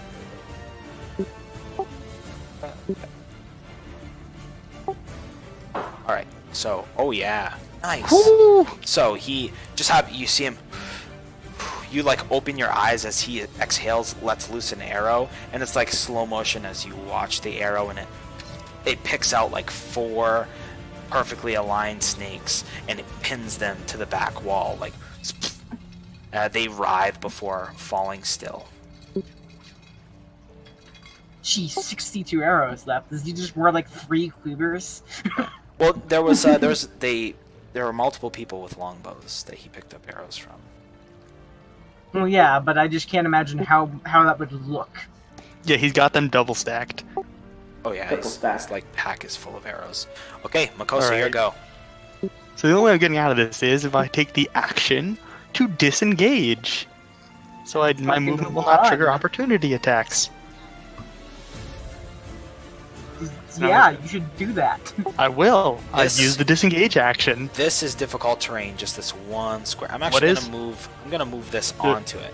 Where these Okay. poisonous snakes are is difficult terrain because they are on the body of Razdar. It's like a mound. Okay. That's cool. Okay. 5, 10, 15, 20. brush past Edmund if you wish. He's kind of like Yeah, I made it. He's looking back. He's like trying to defend Felix with a longbow. So he calls out. And- currently? I'm gonna use disengage, and I forgot I'm at half speed right now. Oh god. Oh yeah. Do we round down or up for this or for movement? Everything is rounded down. Doesn't matter what Okay, it is. so I It's can all move that. rounded down. So you have what 25 feet. So you only have 2 squares, Yep. unfortunately. That's it. Oh, And- you can- You took the disengage action, correct? Yep. Okay. All right. So Grab him. unfortunately, make sure because you went down, give yourself a 3rd level of exhaustion. Jeez. I did. These snakes, 1, 2, 3, 4. Ah, Oh my god. I'm sorry. They begin to. You are small and away from the pack, so they're gonna go ahead and simultaneously bite you here. That guy is. They can both get in?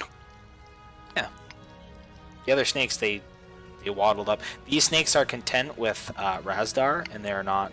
They're just swarming over him, essentially. So this one is above half health, but the attacks miss. So you're like, and they're like nipping at you, and as you begin to wade into the water, they're like slithering on top of the water. But they don't manage to find purchase. These ones are below half health, which means they do less stuff, if you will. But unfortunately, I'm sorry, man. Go ahead and make DC. That's just enough. Go ahead and make a DC 10 Constitution saving throw, and I really hope you don't fail because that was a crit. So that's 8d6 poison damage. Ooh. Yay! Okay, so 33 rounded down. That's 16. What's your max health? 16. 22 total. It's, In just general damage. yeah, no, his hit point maximum is 16. Yeah. So you have to go. I So it's believe not- it's it's not double. two times your. Yeah. Needs to be double. Yeah, it needs to be Double in a single round. Yeah. Okay. So, yeah. Now you see he is not looking good. So, Edmund goes ahead and it's an attack of opportunity from both of them. Just grab him. Yeah. It's not an attack of opportunity on Felix because it's forced movement.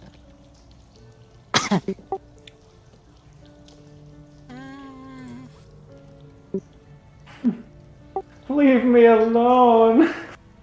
I disagree. I'm helping. I don't know. I disagree on that. I'll check that real quick, Eh. but I've always ruled it Yeah, as I'm if you're just saying dragging that's the somebody bulk. away. But is it though? I realize there are spells that it's forced movement. Like if it's like you enter this, it has to be like a willing thing. If you enter this zone, I feel like it would still. I feel like it'd still be an attack of opportunity though, like realistically, because if you're moving and they can attack you, why wouldn't they be able to attack you if like someone pulled you away? yeah. Well, Might plus not. it's like Edmund whatever you- coming in and dragging you out, and then technically they would get an attack on Edmund, but not Felix, who they're literally swarming on. So, if at this moment, if Felix is moved, they will kill him. If they both hit him, he will die. I don't So like that. I will defer. He looks to you, Makoso, because you're the only one left. What do you think I should do?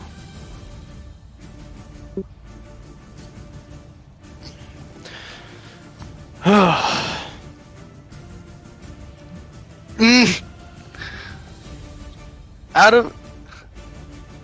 Here's the issue, because in character, You would probably leave me. in character, I will absolutely 100% leave you. If you're not strong enough to get yourself out, then you deserve to die.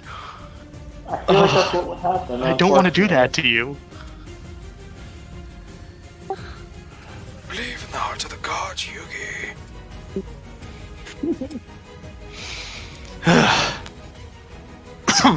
Makoso looks at Roll Edmund. dagger. Makoso looks at Edmund. If the small one is too weak to escape, leave him. That he gives you a nod, but you see kind of like a gloss over his eyes, as like there's something lost there. And he, very well, you go. I'll take the chance. And with that, he's gonna go over here. And what the fuck is he gonna do? He is going to. It's Break out either the wild you shape. die or you don't die. Do you have any? He asks. I'm spent. Do you have any healing left in you? Of course. Then you help. And with that, he has like this kind of like command in his voice, and he's gonna go ahead and take a. He's gonna sidestep on the wall. He's going to take some bow attack at the swarm of shish kebabs here. Snake shish kebabs. And unfortunately, they begin to swarm very close to Felix's face, and he draws back at the last second and hesitates.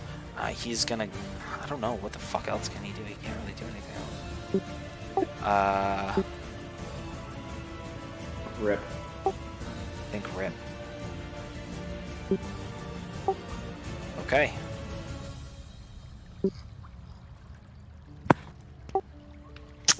Okay. If I try to pull Felix out, I'm gonna eat opportunity attacks, right? He is going to eat opportunity attacks, but you can heal him and then pull him out. Okay. Give him my last 5 points to lay on hands. Okay. So Felix, you come too. With 5 points. These snakes are all over you. And I could drag him? Yep, you're at half speed while you do so. Okay. So So...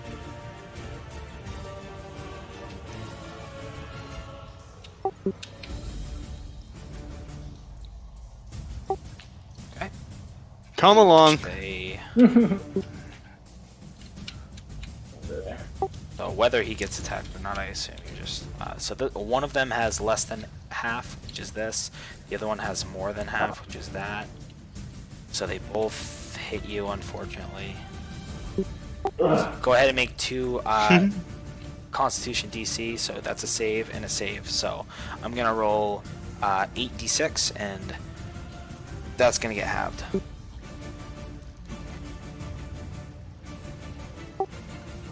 15. So again, you're just on.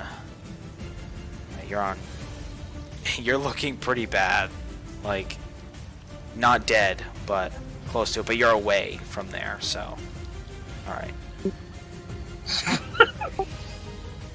So you now have. So. Yeah. You went down, Was it 5 or and then you went down again. So how many points of exhaustion do you have? I just went down 5. Wow, Six okay. is dead. Felix, go ahead and make a death saving throw, please. Alright. Where do I do that? It's above your exhaustion level. Ooh. Okay. So you did not have. That should only be 1. Yeah. Because it refreshes every time. You can change that in your sheet just to make sure you only have 1. So it's the round. This time they've given up on Felix and they're not going to Edmund. Is closest. So they kind of go over the surface of the water at Edmund. No, run, Edmund. One has more, one has less. So one of them misses. It's like, get out of here, creatures. And the other one does 4 plus 46. That's a pretty good Edmund voice. Yeah, It really is. But like Rick has some good voices, but that's a pretty good imitation. Wow, okay, so not looking good. Actually, he has to make a save. I forgot. He might only take half of that. Nope. Okay. Is he downed? No. He's not okay. Okay, so it's Edmund's go, As and long as he's out, who cares? he looks back like with a smile and I will not be taken down here. And given the fact that otherwise he would die, he is going to shift his form. Disengage? Oh. Actually, no, you're right. He can He disengage. could just disengage. He's just gonna disengage. Yeah, he's gonna leave you guys. It's like fuck y'all. So 5, 10, 15. Do you let him pass by you? Yeah, why not? So 5, 10, 15, 20, 25. 30. I mean, worst case So- scenario, you could use Felix as a meat shield and just throw him back in there. He run. So he runs. Yeah. So Makoso, you go. Action, drag, 2. Yeah, we'll say we'll let you. Ah. We'll all be in the same square. That's fine. I was say I have the Oh yeah, because I you have can dash dash. action. So- Yeah, it's just freaking we're beast. Okay, so that's fine. Felix, go ahead and make a death saving throw, please. Does anybody have a means to stabilize him? Oh yeah, I do. Okay, so that's I what. already- That's already had 2. one, but That's 2 Two successes. successes. Okay, Yep, so I the see it. 1, 2, 3, 4, 5. So they actually can't occupy your square. They're one. Holy square. crap! How fast are they? They're one. They have 30 feet. They're one square shy, which is fine because they can't attack you unless they're occupying your square. So this would pretty much go on and on forever. Except you're moving slow with Felix, but it doesn't matter. They follow you, you know, maybe 20 or 30 more feet from the cavern before they stop and begin to slither back. Once they get kind of far away from their cavern, they just let it be. And you can hear just a gross echoing crunching noise from the cavern you were once in. Hold on one second. That is amazing that none of you died. Well, besides. What do you mean none of besides us? Razdar. But I'm we not didn't dead yet. Raspberry doesn't count. You've succeeded two death saves. You're alright for now. But, So what I'm gonna I'm have you dead. do is go ahead and make another death save. yeah. Which you're in a. So you're yeah. stabilized. So he is unconscious. So Edmund looks over. I think we should bring him back to the surface. Not wise to be down here. I believe I've had my fill. And with that, because the way was pretty much cleared, you go ahead and To the surface? you make your way to the surface without any qualms. So, you get to the surface. You come up the stairway into the disheveled kind of ground level of this ancient ruin. And you are there, whether you wish to stop here or whether you wish to go outside of the precarious doorway entrance and down back into the swamps is your choice. Well, we have like a camp set up out here, don't we? Yeah, we but you'd just- have to go back out. There's like a moat that you guys had to cross. And by the time you make it out, because you ended up going down the tunnels, you can see the sun is beginning to crest over the horizon. It's not quite night or anything yet, but it's certainly getting to that point sooner rather than later.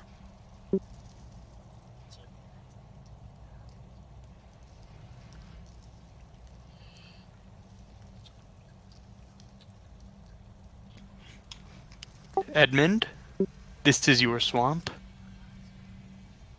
Do we camp in the castle or I do where not, we entered?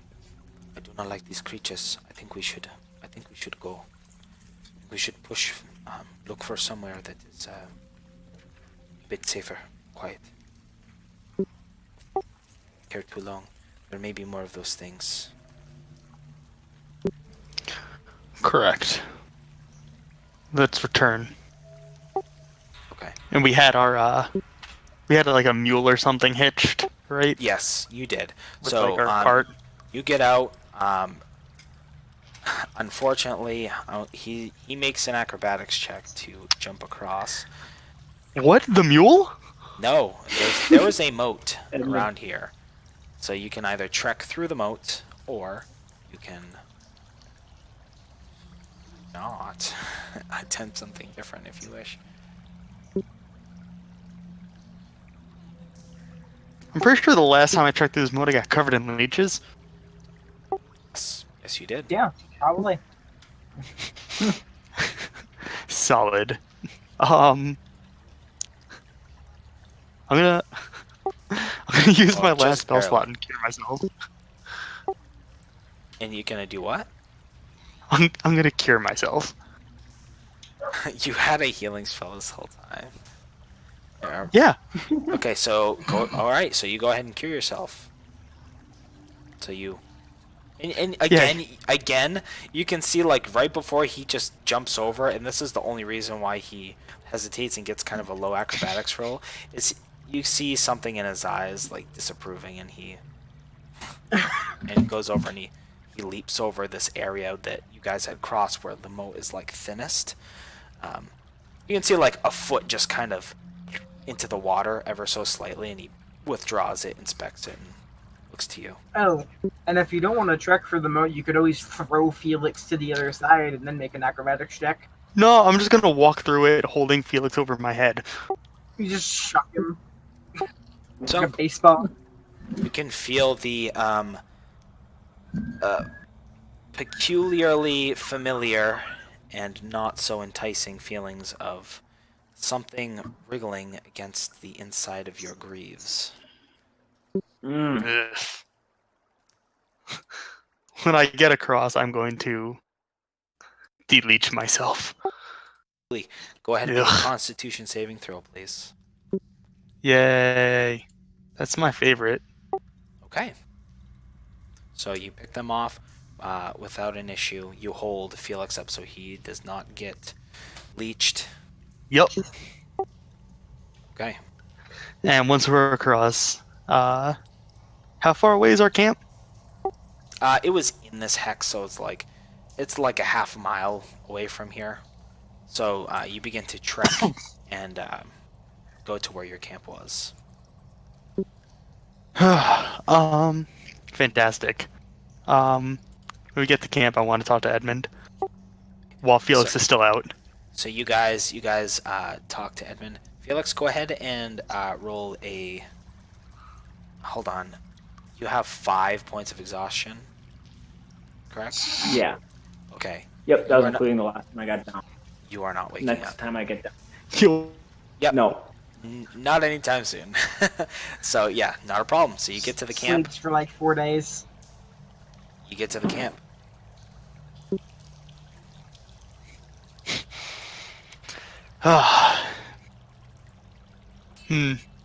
Edmund, that was fine work you did back there. It's always fun work that I do. That's why you hired me. No?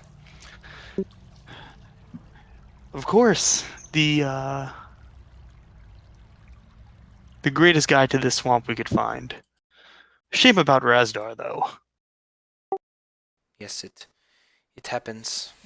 Unfortunately. Ah, well. He went down fighting. A true death. And he gives kind of like an awkward and slow kind of like head nod.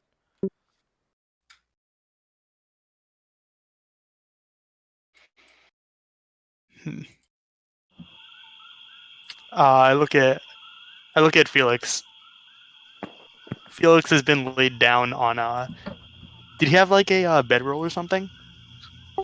Yeah, so unfortunately though, like most of the cart, like there's not a good surface to put him on, but yes, he has a bedroll. Because you guys did pack a bunch of the supplies from the caravan into the back of your cart, and your cart's not particularly large. I'm not worried about it being comfortable. I just want him packed away nicely. Okay. Well, I mean, he's on the back. He's precariously placed atop some sturdy crates in his bedroll. Well, that's good. He's not going anywhere. And you can see the wounds from which he was bitten. You see all these puncture wounds, and they look terrible. They're like purple-esque and bloody, and you can see from them the veins are kind of like blue and bulging.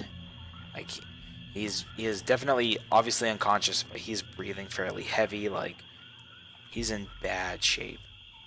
Sounds like you guys could use a doctor. What time is it? It is now at this point, after walking to your camp, it's approximately, the sun is cresting over the edge of the horizon now. It's like that kind of not quite navy blue sky. There's a little bit of violet left in there. 6, maybe 7. Perhaps, yeah. I don't know what the Estimating season is. that time frame. All right. Edmund, it was interesting that you would not leave the small one. Well, I have a bit of honor. When I give service, I give it 100%. I give it all.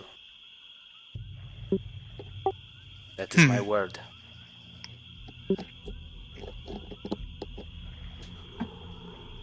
I may have been mistaken. I thought Razdar may have been the one that I should watch. I care not who you watch, or who you do not watch. I do my service as you have paid me. That is all. And at that, he kind of looks at Felix and... I cannot forsake a life if I think there is a chance. If I thought there were no chance, I would not go back.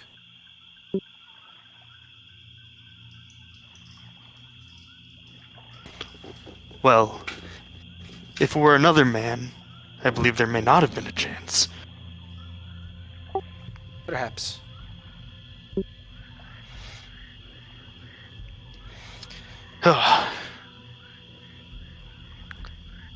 Now, leave me. I believe there may be something I could do for our friend. And Mikosa is going to step off to the side and meditate, holding his warhammer. I want to sneak in a short rest so I could recover a spell slot so I can give him a cure. So, a short rest, okay, yeah. At this point, it is... It would be an hour of meditation. Yep. So, you meditate for I just an want hour. the spell slot. Okay. So, And so then you I'm gonna... take a short rest and... you don't recover spells on short rest, do you? Nope. I recover a spell slot. A You spell? Do you? For why? Yes. A pack magic slot. Oh. But you Warlock. can't use that. Yeah, you can't use a warlock spell slot for a paladin spell. Correct. You can. Nope. They're You could separate. use any spell slot for anything. They're separate resources entirely. The warlock spell Yeah. slots are a resource. Paladin is a spell slot. A spell slot. Like paladin, like warlock spell slots are different. Because it's at whatever max spell level. Hold on.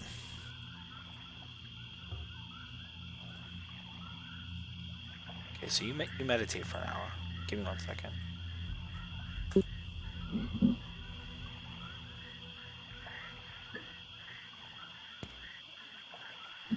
If you want to work it that way, then that is fine. I mean, that's the way that I've only ever seen it done. Is that warlock spell slots are kind of weird. They're not the same as a regular spell slot. So, like, the way that I see it is like a druid and a wizard spell slot might be interchangeable, but or whatever other spellcasters. Boop, boop, boop, boop, boop, boop. I sent a So- thing in the Discord. Huh.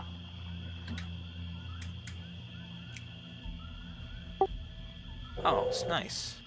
And you can use the spell slots you gain from the spellcasting class feature to cast warlock spells, So I think I don't really understand what that's saying, but it's not saying what you're saying. It's saying. What? You can use these spell slots from Pact Magic, which is Warlock spell slots, to cast spells that you know or have prepared from classes with spell casting, which would be every other spellcaster. Yeah, I mean, it's up to Dylan, but I guess that makes sense. Yeah, like But I'm just it saying does- that is what the book is. If you do not want to run it that way, that is fine. Well, because it says at the if you look at the whole pack magic thing at the end, it says, and you can use the spell slots you gain from the spellcasting class feature to cast warlock spells you know.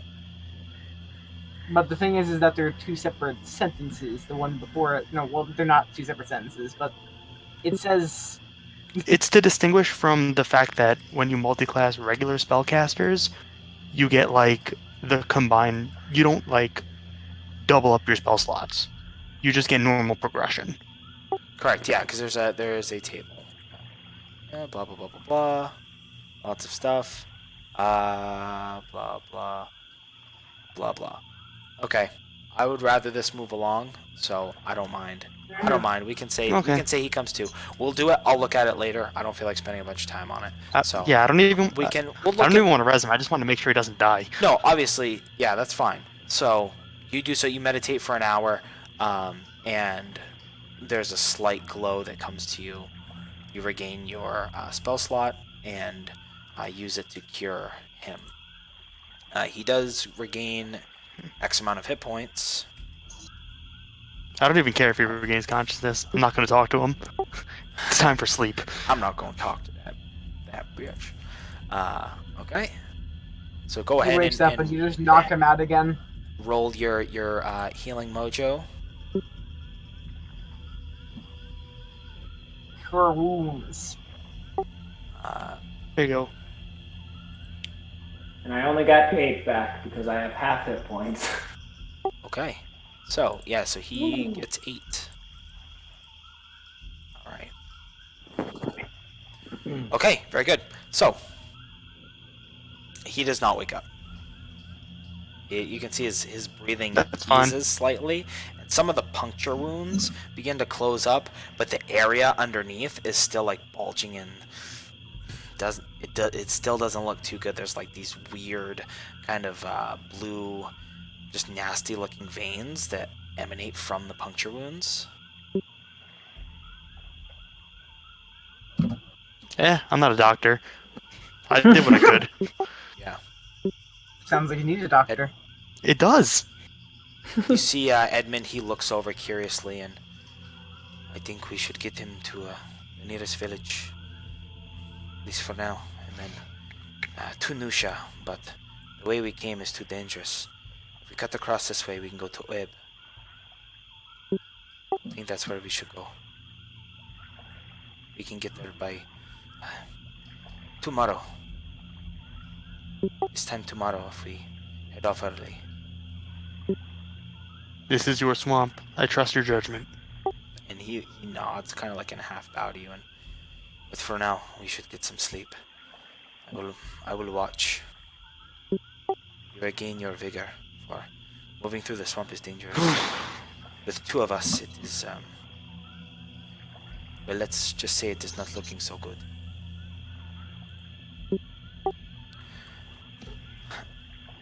So, with that, you guys take a rest. Yay. And Harold. Yes. So you spend the better part of the afternoon. You're following these tracks. What was initially like a spattering, going in every which way, you decided to take the ones that had like the like snowshoe kind of print on top of the muck. You followed them for some time, winding. It does take quite a bit. Go ahead, just make an investigation check for me. Yeah, still not great at those. Or not. Okay. Okay. So, You come up on these tracks. You are able to catch up to them. By this point, the sun is beginning to crest over. You've spent some time. It's not quite nighttime yet, but you finally catch up with what seems to be an older man. Like he's got the graying in the beard. He's probably like maybe early 50s. And he kind of looks at you first at shock and then, hey, this way. Right. Are you wounded? But a bit. And he like rolls up his pants that are kind of already disheveled and tattered from all the journeying about, and he's got he says it's not bad, but it's a fairly good gash. Go ahead and make a medicine check for me. Okay, so it's like in the side of his thigh, but it goes really deep. A little examination as you tell him that you are a healer. You're worried if you don't treat this, especially in the conditions you're in right now, it might turn like gangrenous. So it is definitely something that should be attended to immediately. Yeah, Ragnar just kind of looks at that and just goes, we should deal with that soon. But, who are you? And another weird question, probably. The village back there, where are we? Well, that was,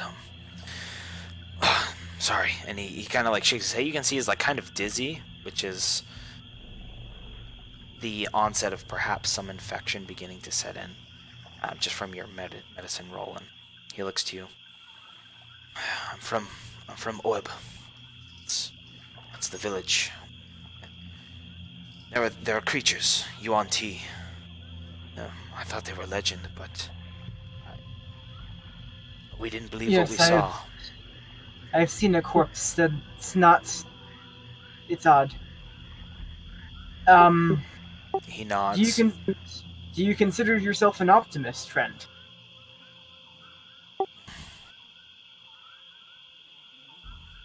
Generally, no, but Good, because you've lost a considerable amount of sanguinity there. We need to handle that bleeding and make sure that it doesn't get infected.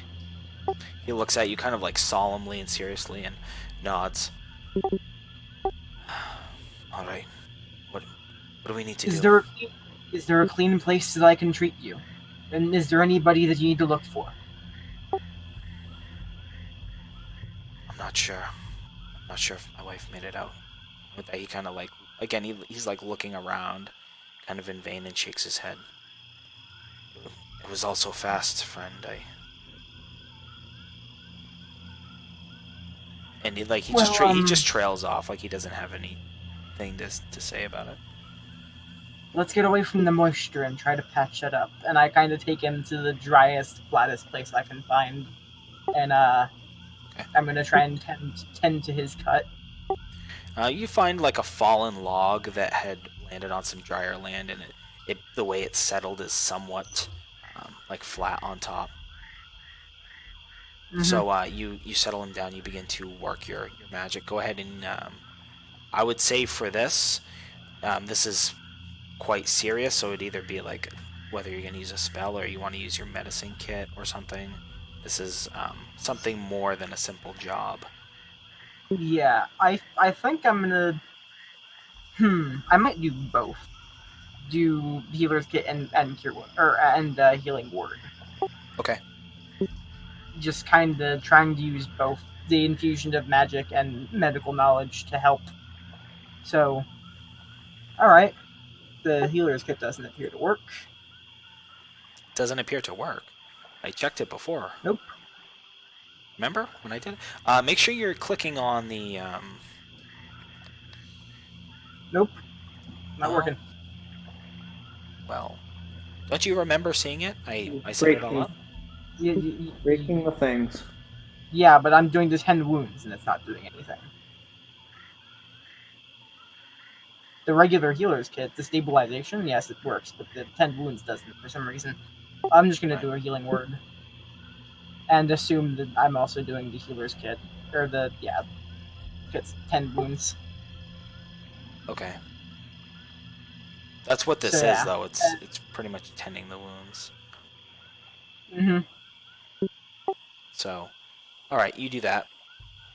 Okay, so the infusion, as you're speaking words of power, you're kind of infusing it into the herbs. You're kind of like, first you have to clean him up a little bit with what clean water you have in your water skin, and cleaning the wound. You're like, okay, you set to work. You kind of have to cram some of the healing herbs in there, and you begin dressing it, speaking these words of power as the wound begins to close slightly around. Which for my healing word, I kind of press my hands gently onto his shoulder and I look him in the eyes and I just go, "Now my patron is going to provide you a little strength, but I need you to stay as strong as you can. I need you to survive. Keep looking at me and stay conscious. This is gonna hurt." Yep. And with that, he bites out his tongue at first, and then he takes like the collar of his shirt, but you still hear the muffled like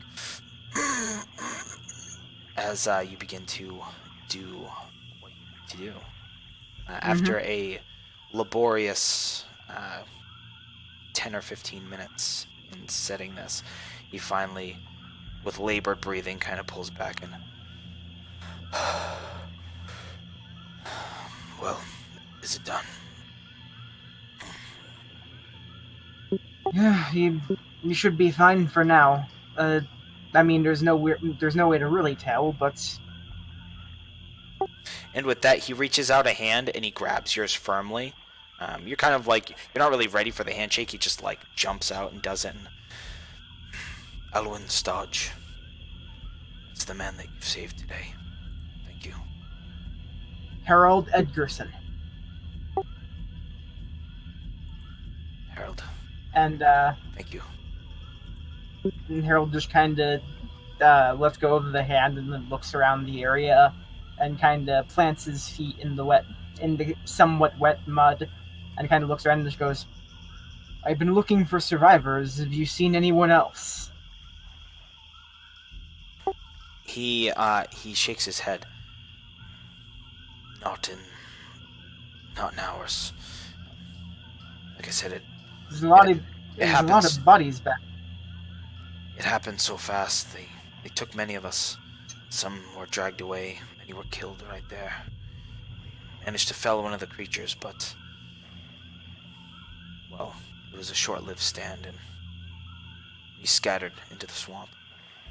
I saw one other that I was traveling with, but he decided to go eastward.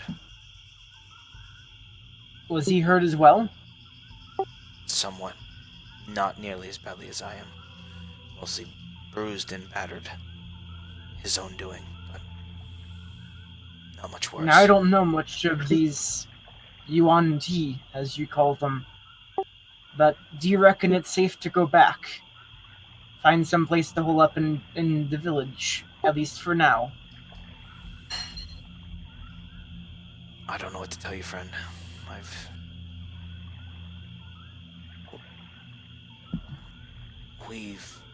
And he's like looking for the words to articulate it. Friend, the Yuan Ti are legend. They were legend.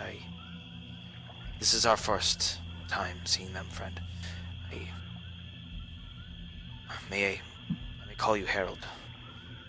Correct? Mm-hmm.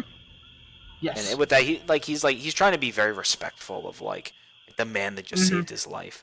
And where I'm from, first names are a lot more important than anything.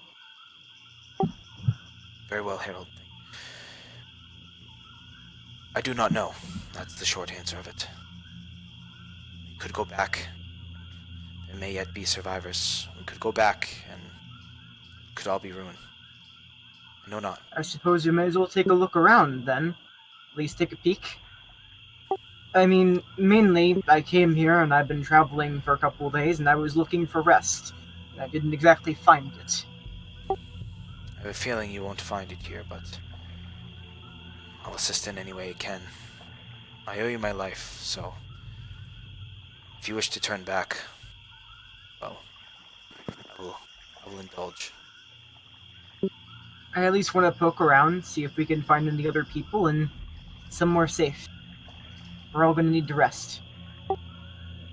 And he nods. Just given the amount of time, by the time you get back to Oeb, it's like nighttime. But you do see there are some fires.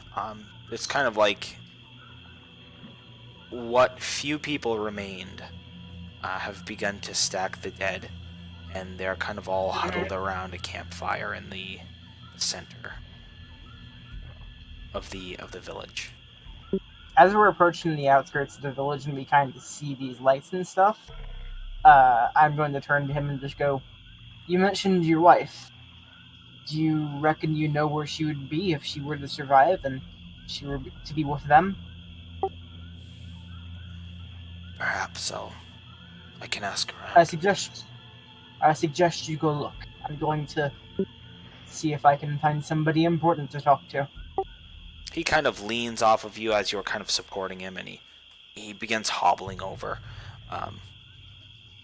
That should be stable by now.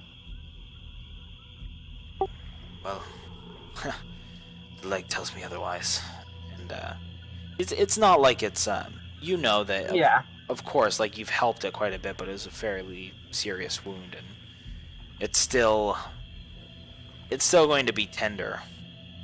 Definitely not. The mind is a feeble thing. The mind is a feeble thing, not quite as durable as the body. It's all in your head. He gives a nod and begins to make his way into the crowd of people. You can hear sounds as they, begin to talk about the events that transpired. So what exactly are you doing? I'm just trying to find. I'm assuming that most of these people that are left are grouping together. Yeah, I'm just going to. They're still in the process of stacking dead, and like I said, they're all kind of in the center of town right now, and they're like huddled together. They were like stacking their dead and kind of like essentially a big bonfire, like keeping watch. You can see they're like very paranoid. They're looking towards the outskirts of the light that's dancing off of the fire. And I'm going to kind of peacefully, carefully approach the biggest group that I can find and just kind of wait. I don't want to interrupt them. Okay, it's kind of like that awkward thing when you say bye to somebody and then your car is like the same way. So you're kind of like walking behind Alwyn, who's like hobbling over, and he begins to ask about for his wife as you step up, and he's like mid-story at this point. And, yeah. Yes, and he turns over and here he is, Harold. He's a good man. He's a good man, and he like you can see is like revering you quite greatly, and he is like letting everybody know. He's just like he's gesturing them forward. Yeah, I kind of walk up and I kind of accept the attention, and I kind of look around and I just go, "Are there any living wounded?" If you can point me to them. And with that, because it is no longer him, you see a probably early 30s or so. He's like a tall, slender sort of man that the tunic almost falls off of his shoulders, and he's kind of shifting his shoulders to keep it on. He's got like this long, scraggly beard that goes into almost like a goatee, like a long, like kind of gnarled goatee, and it's just very dirty and disheveled. He's just covered in miscellaneous fluids, be it slime, muck and mire, bodily fluids. It's a mixture that you're not quite sure which. Mm-hmm. And to that you have a few over here inside. So you're I'll here see then. what I can do. You're near yes. Hey. Mm-hmm. Come from the city. Come from Okay. I think Harold probably has. So I wasn't there long, but yes, I do come from the city. Well, Lady Luck's on our side then. Alright, come here. And with that, you can see he's got a few scrapes and bruises, but he seems pretty much intact. And he leads you over to one of the houses that is. As he opens the door, people kind of like gasp, and then when they realize it's just him, come down. This one's an healer, he is. And he leads you in, and you can see there's like probably a dozen or so people in here, various degrees of injured. As I step into the doorway, I kind of look at him and I give him a look kind of up and down at his wounds, and I just go, "You've lived in these swamps for a while? Yay, all my life. Just keep those wounds clean. You should be fine." Well, I'm not much of an healer, but I know some. Will do. And I kind of going in. I'm kind of trying to give a little rating of each person from most severe to least severe of all of these wounded. Okay, so you make a scan, and just because we've been doing your thing for a little bit, so we pan out there where you are inspecting like who needs to be taken care of, and a long, arduous night filled with muffled cries and eventually sighed relief is had. And people are a lot more stubborn and durable than you give them credit for. If somebody has a cut, they can most likely survive as long as they have, they're properly cleaned and cared for. So. Right, and I will say you don't have to expend any of your stuff just because they do have some stores, though they may not know how to use it to quite the extent you do. They do have some supplies here, or when you explain them things, they're like they didn't know that it had medicinal purposes, blah blah blah. So they definitely work with you through the night. And when you have a second, you should look at the healer's kit 10 wound thing, because there's something wrong with this. It's fine. I'll fix it. I had it all set. I don't know what happened, but I'll fix it I later. don't know. So, yeah. Is there everybody on the other side is still here? Nope. They're Felix. I'm not. And Makoso and myself who has to play. Oh wait, someone actually did just drop. Yeah, someone. See, there you go. I was joking. Oh, he's And back. then he came back. Okay, he's back. My voice. I tried to unmute my voice and I accidentally hung up. There you go. Good. Okay, so, I mean, you're still unconscious, but Yep. you're kind of poked awake, Makoso. You are definitely feeling pretty ragged after the events of yesterday. I think we should go. Wait, I was poked away? No, Makoso was. Sorry. You are still unconscious on the back of a cart. Cool. We should go sooner rather than later. I look up. Do I see sunlight? Just barely. As the sun rises,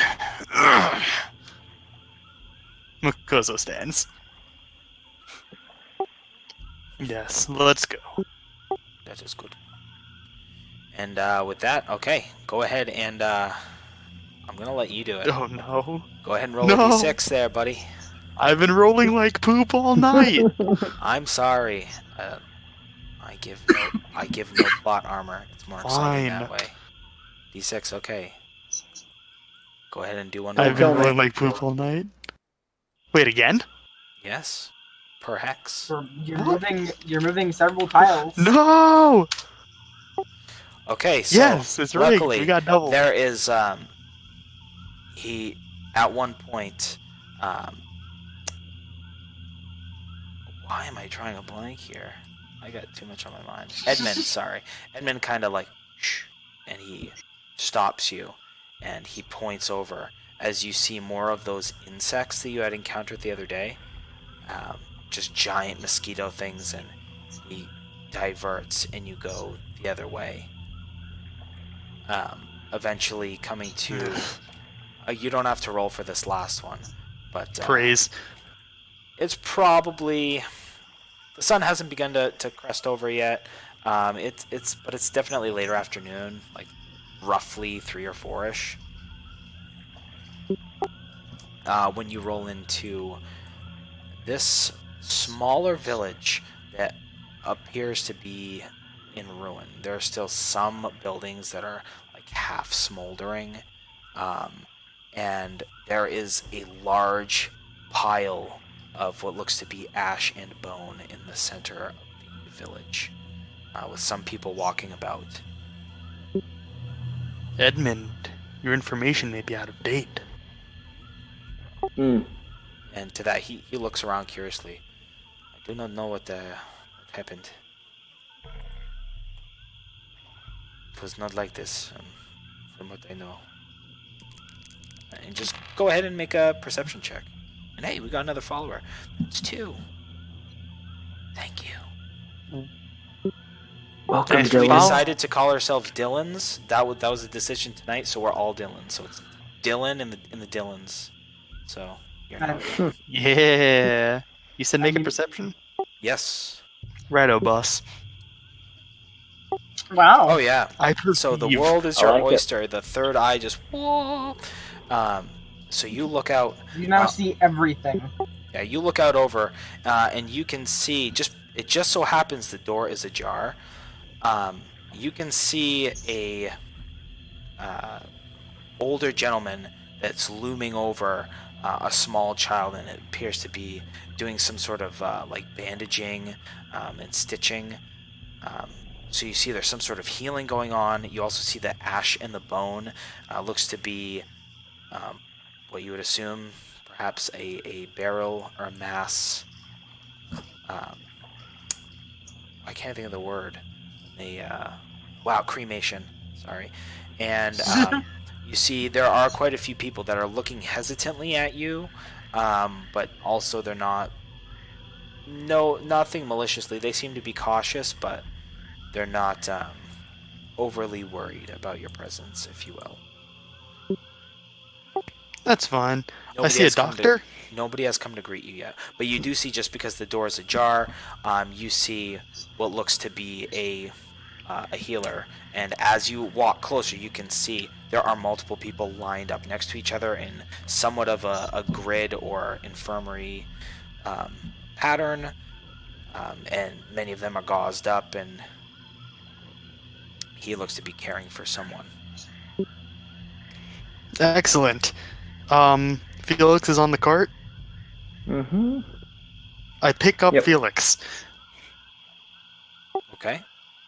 and I'm going to bring him into the infirmary.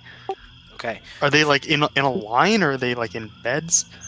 So they're in like makeshift, like you can tell people like dragged over various beds or bedding materials, and there's just like some piles of blankets and stuff because they've run out of beds.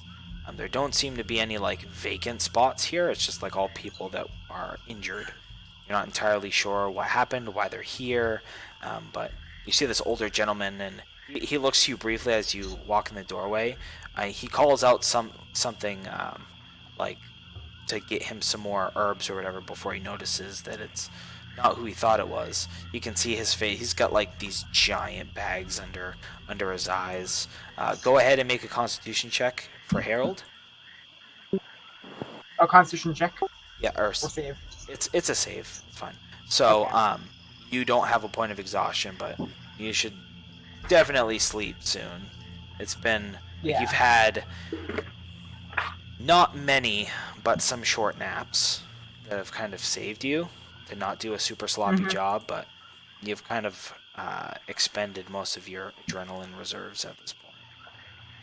But as he sees these two people walk in, Harold just kind of turns around, looks at them kind of wide-eyed for a second, and then realizes that they're just regular people as far as he can tell.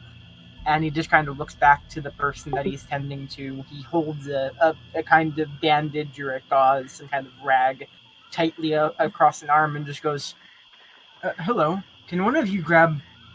There's a green There's a bottle of green powder over there. Can you grab it for me? And he kind of points to a table across the room.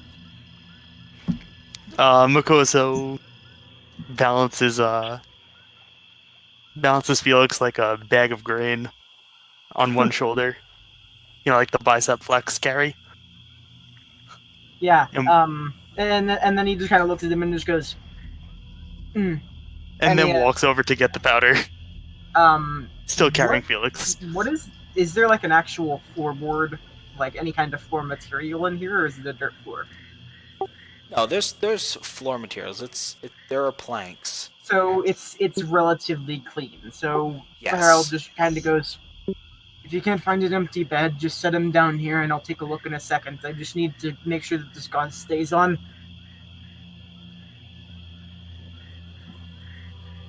And is it just Makoso in here with Felix? Yeah, It's Makoso with an and unconscious Felix. And Edmund is kind of he's outside, so you don't see Edmund. You saw Edmund like leaning up against pretty much where you were going in. He was just like leaning in the doorway, and he like slides down and to take a sigh of perhaps worry, perhaps relief. You're not sure. Take a few moments to collect himself. Okay. But once Makoso brings that over, Harold just says, hold here. Finger pressure. And he does the gauze and he uses the powder to kind of seal it. And looks back to Makoso and just says,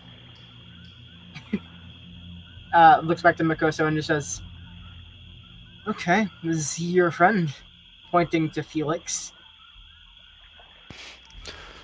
Associate. How did this He How did this suffered. happen?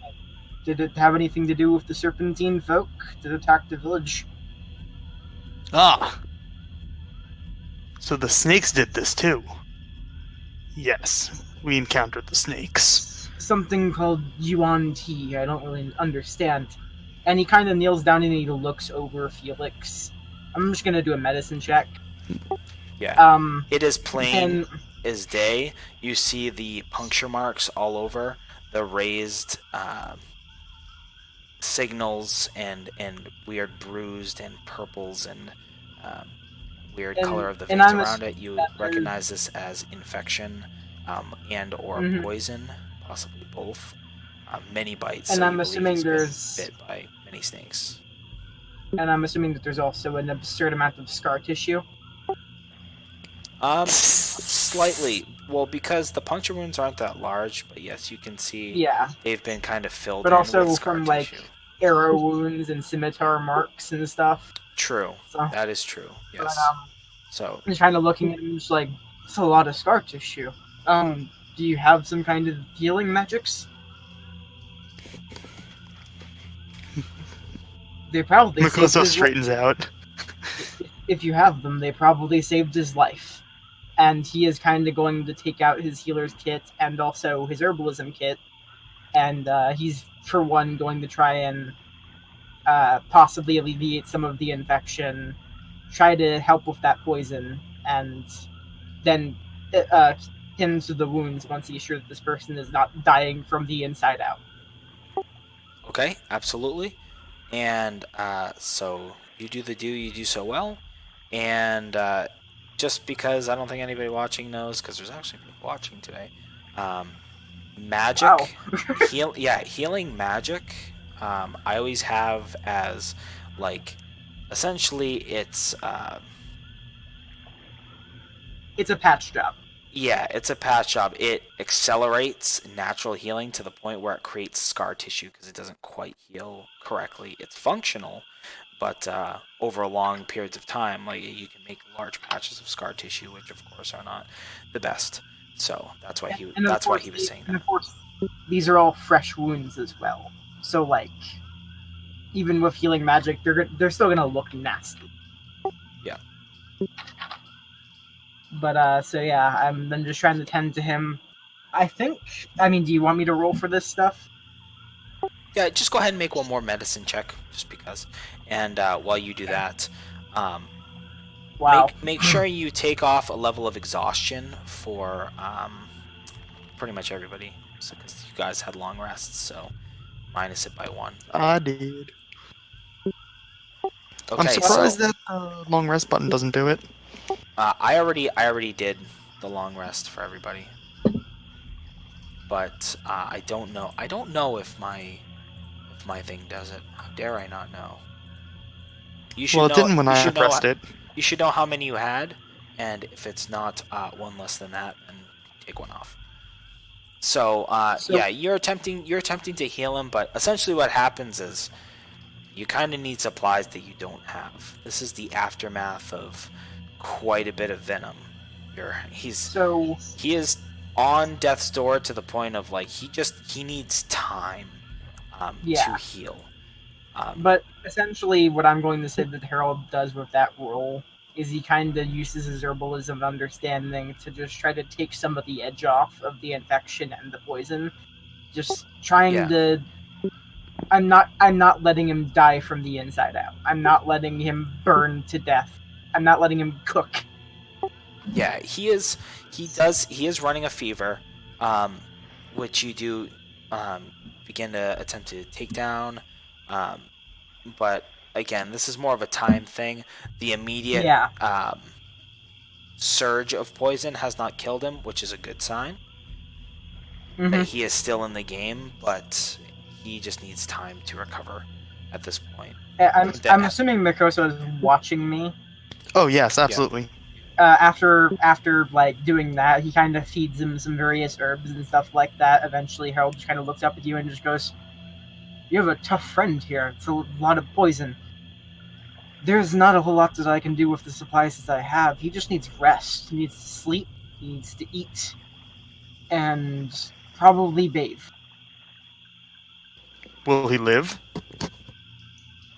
Yes, he is stable right now. He has a rough fever, but nothing that can't be tended to. That is enough then. And I managed to get most of the swelling down, and the poison doesn't appear to be as strong. And at that, Harold just kind of gets back up, and he's going to grab a couple of supplies and try to tend to another wounded person.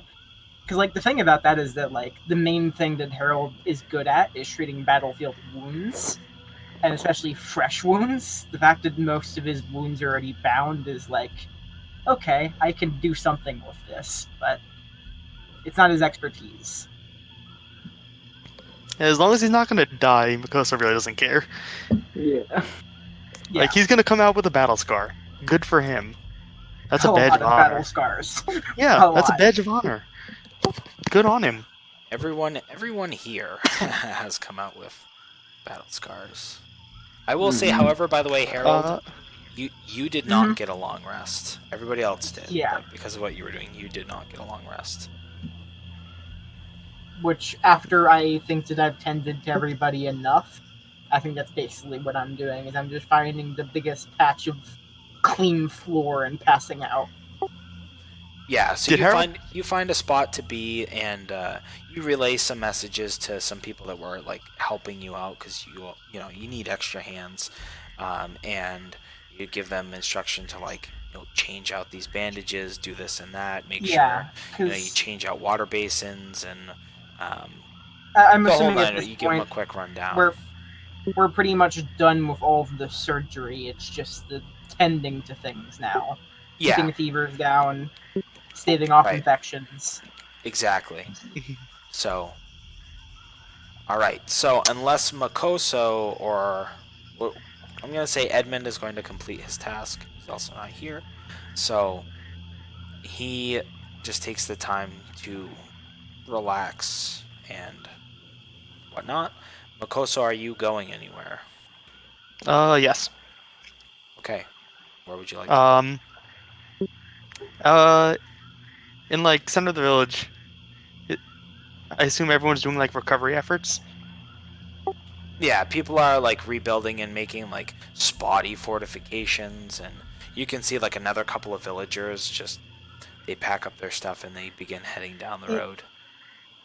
It is definitely like a defensive offensive mentality right now. Like, essentially, that's an act of war. Does someone seem to be like giving orders? Yeah, he seems to be like I described before. It's like early 30s, like weird, gross looking goatee, just jet black hair. He's just kind When of you like say gross looking, it's like greasy and there's like stuff in there is the best way. Like you're not sure, like maybe some of it's food, some of it might just be like swamp muck. It's just yuck. he's been dealing a lot. He's been doing a lot of orders, but at the same time, he's been dealing with a lot of the ash and bone in the center, and he's been like disposing of it.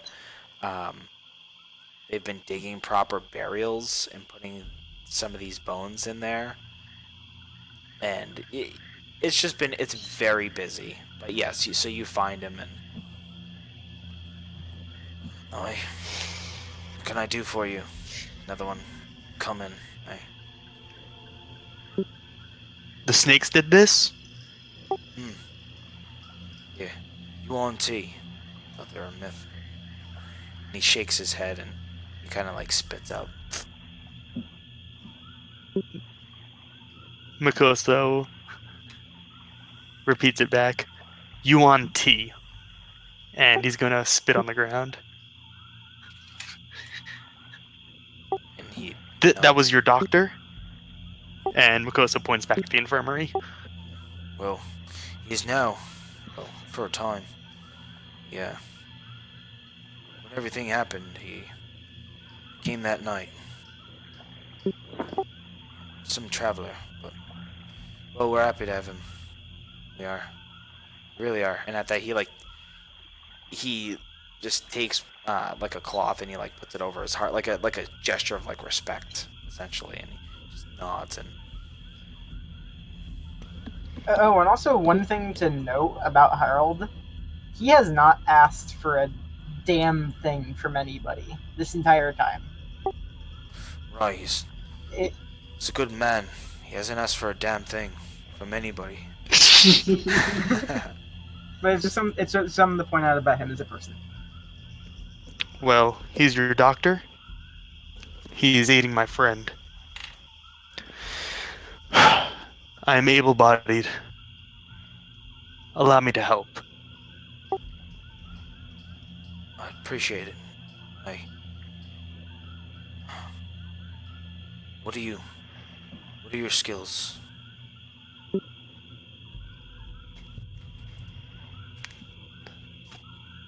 Battle and some smithing.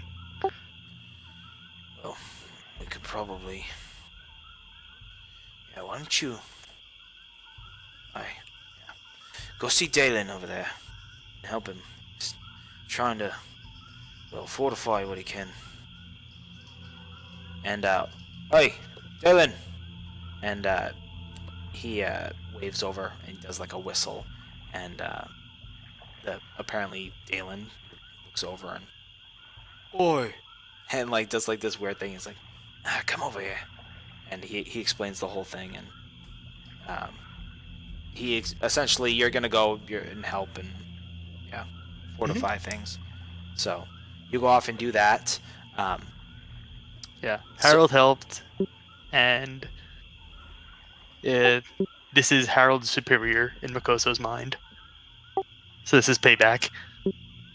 Okay. So you're helping. Go ahead and make a gosh, I don't even know check. Do you have smithing tools? Yep, I am Okay. proficient in smithing tools. Go ahead and make a roll with that while you do so. So you're trying to make like bandings, like to help hold things together. You're also helping like they're trying to make I'm trying to think what you call them there, but the essentially the fences with spikes, whatever you call those. At a loss for Stakes? yeah, they're pretty much stakes. Yeah, but What I thought there was a what certain mod you term want? for them, but What mod it's- do you want on this? it's going to be a it's not necessarily dexterous. I don't really think it'd be Am I pounding raw materials with strength?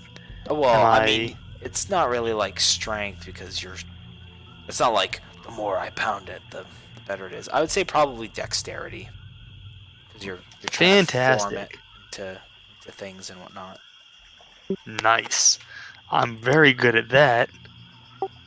Either that or wisdom. Oh, too late. Yeah. So Solid. you are a help. You do help. You make some things, but unfortunately, a lot of it is the fact that there's not a lot of good materials, and also there's not a good workstation here. So you're kind of like trying to improvise, and a lot of it's falling apart. Unfortunately, Dalen seems to be a daft chap. He's just kind of doing what he was ordered to do, but he doesn't seem particularly skilled, other than the fact that he can pick things up and put them down. So it's more like he's helping you. But you managed to make some meager defenses over the course of the next few days as you wait. Go ahead and roll a d4 for me, Felix. Also, Mikoso and Harold are going to get on just fine. -1 dexterity bros. Nice. What's up? All the stealth. You guys got yeah. stealth together. Yes. Okay, so it takes 4 days for Felix to awaken. Oh man. Makoso is actually going to try to bare bones the defenses. What he really thinks is important is teaching these people to actually like fight for themselves. Yeah. Okay. That's a good idea. Well, you do have 4 days. Maybe it would have been different if you only rolled like a 1. But, yeah, so you certainly have some time. So you do some light drills, and unfortunately, these people, they don't really have good weaponry. They have, like hunting knives, and they do have some makeshift stuff, but it's not quite a lot. When he has free time, Harold is going to help in this endeavor with training. Oh, he knows how to fight. Go ahead and make a, what would you use to teach somebody? Use your wisdom. I have no idea. No, I would say you'd use your charisma, because you're trying to... Oh, jeez. I don't know. Just straight charisma? Roll an even-sided dice. If it's even, it's charisma. If it's odd, it's wisdom. I feel like it could go either way. So, 2-sided? It doesn't matter. It's either Oh, even right, or odd. yeah. As long as it's an even die. Okay. So what did I say? So what's that? You remember? I literally don't remember. The first one I said was charisma, and the second one was wisdom. So, if it's an even, it was charisma. If it's odd, it was wisdom. So. I'm helping him. So you may use wisdom. Wisdom with advantage, because. Oh god. Damn it. Oh no. Yes. Okay, so Couldn't unfortunately, have been the other one. most of what you have here is meager. Like, they're not.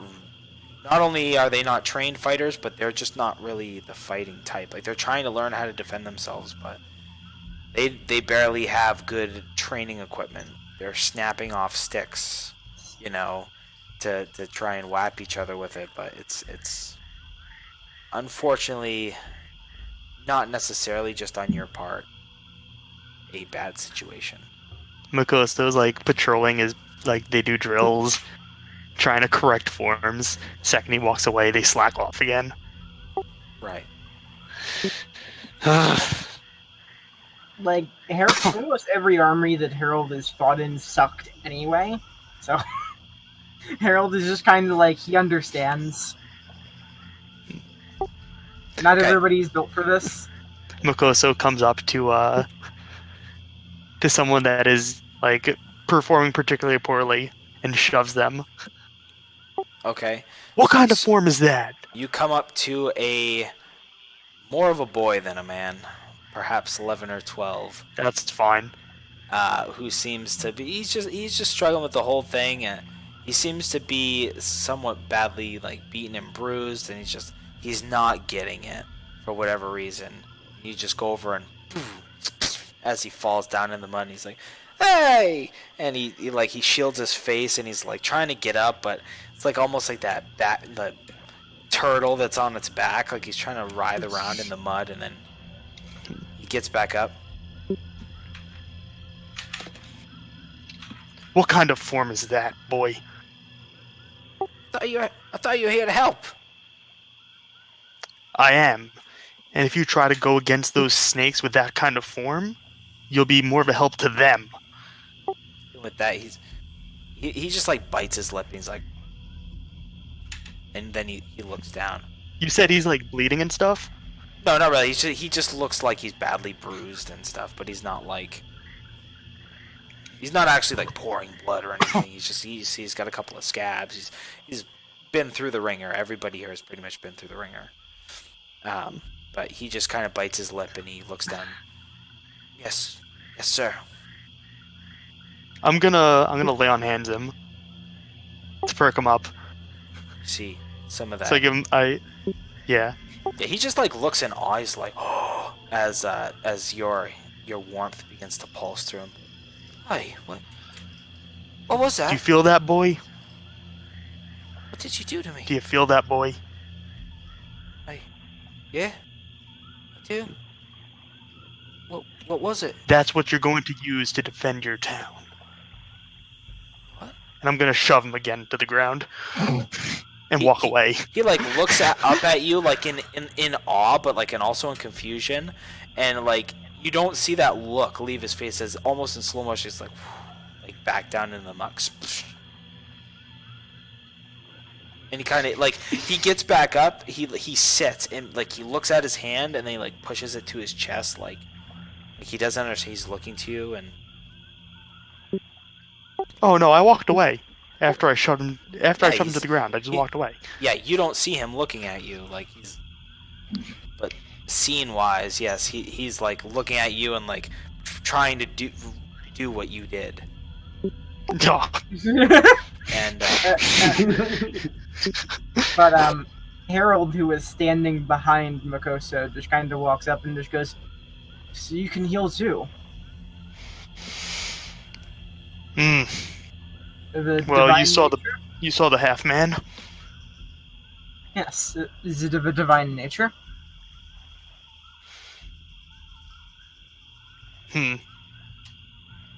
I draw power from within.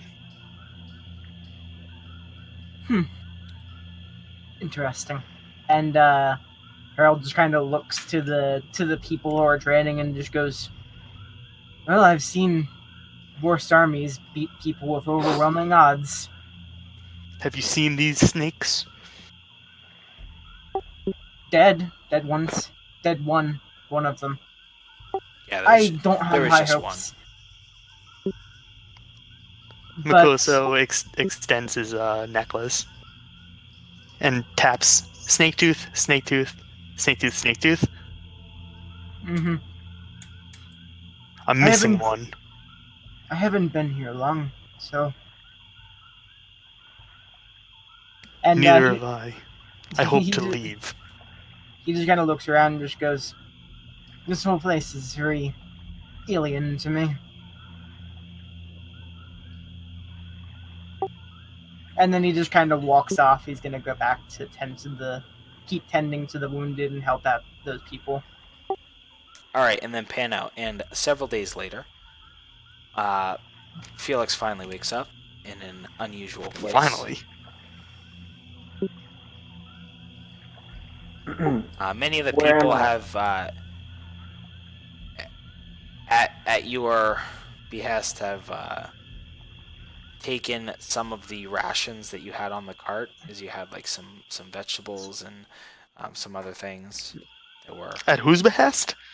At they request it, and they say that. They requested. That gentleman did, and they point over to Edmund, who kind of glares over at you. If they say Edmund did, then Makoso's gonna accept it. Yeah, it's not like they didn't like a swarm of locusts take anything of value. They just took like there was like a crates of that had like vegetables in it and stuff like that. And it's not like you're not getting something out of the deal. Like they have somebody who's like actually creating a stew. They're like cooking with it and stuff. It's kind of like a community thing. Like they're cooking a bunch and everybody like lines up and. When I have some free time during these couple of days, Harold is gonna kind of do a small scout into the outskirts of the swamp. Okay, make a survival And- check for me. And I'm specifically looking for herbs for my healer's kit. Okay. Go ahead and make a survival check. Okay. Unfortunately, you don't find anything of medicinal quality. Like you find a couple of mushrooms that you're not quite sure because this territory is unfamiliar. You put them back, or you don't pick them because you're not quite sure what they are. Better safe than Then, sorry. if I can't find any herbs or anything, I'm at least grabbing some kind of plant matter, some kind of food to bring back. Just grabbing all something. you find is those sparingly few mushrooms you find, and you are not sure what they are. Well, You don't know if they are good, if they are bad, if I it's safe to imagine- touch them, if it is, you're not sure. You're You're yeah, okay, I guess I'll leave those. Okay. And then just head back. Okay. There's another time. And that's it. You're doing all this stuff over a course of a couple days. We don't actually have to talk for a couple of days, unfortunately. So Felix, you come too. You're not feeling that great, but as it's been 4 days, I think so that brings your exhaustion exactly to 0, right? Yes. So it's like perfect. It's like right as your exhaustion ends, yeah. So you kind of wake up and it's like you're almost in a haze. Like when you're not feeling that great and you take a nap in the afternoon and you like can't tell if you woke up the next day or it's like late that day. It's kind of like that, but imagine that but worse. Or like when you take a nap and actually sleep like 18 hours and you wake up and you're just like, what dimension am I in? Yeah. Yeah, I mean, I got 3 kids. I don't know what it's like to sleep for 18 hours, so I'll just Alright, I suppose I'm gonna attempt to get up and try to see where I'm at, what's going on. So you attempt to get up, and you see you're in a like makeshift bed amongst other people that are injured. At this point, some of them have cleared out because they're not quite as critical, but it appears to be some sort of makeshift place of healing. Okay. Is there anyone else there that kind of looks somewhat stable, or is everyone unconscious in this area? Yeah. You see an older woman. She's maybe in her like it's hard to tell because none of them are peculiar or particularly regal, if you will. So somewhere late 60s, maybe late 70s, maybe late 80s. It's really hard to tell. But Maybe she's 20. Yeah, certainly. Yeah, maybe she's 20. But an older woman, and she's got like white hair, like Betty White. And she looks over to you. Hi, finally up, eh? How long was I out for? It's been a couple of days. I mean, I don't know, but I'm glad you're okay. Never seen your face before. Where are you from? It's not really important. Where's the large friend, the big human with the hammer?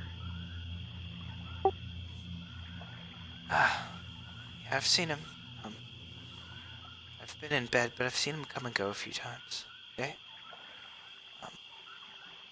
We can call someone and get him. And she attempts to get up and then, I better not. What happened to everyone here? It was and she has a worried expression. It was the Yuan Ti, dear. Have you ever heard of Tea. them? What's a Yan tea? No. A. It's a. Well, I didn't believe they were true, but they're snake men. They came from Oh. the swamps all around. Why did they attack the village? She just shakes her head.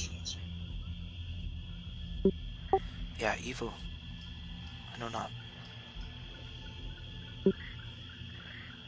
Well, how many people are left? She shakes her head. I haven't been out of this bed, dear. I don't know. But not many. Well, can I grab you anything before I head out? You notice, she nods, politely, like shaking her head. She's like, I'm fine, dear.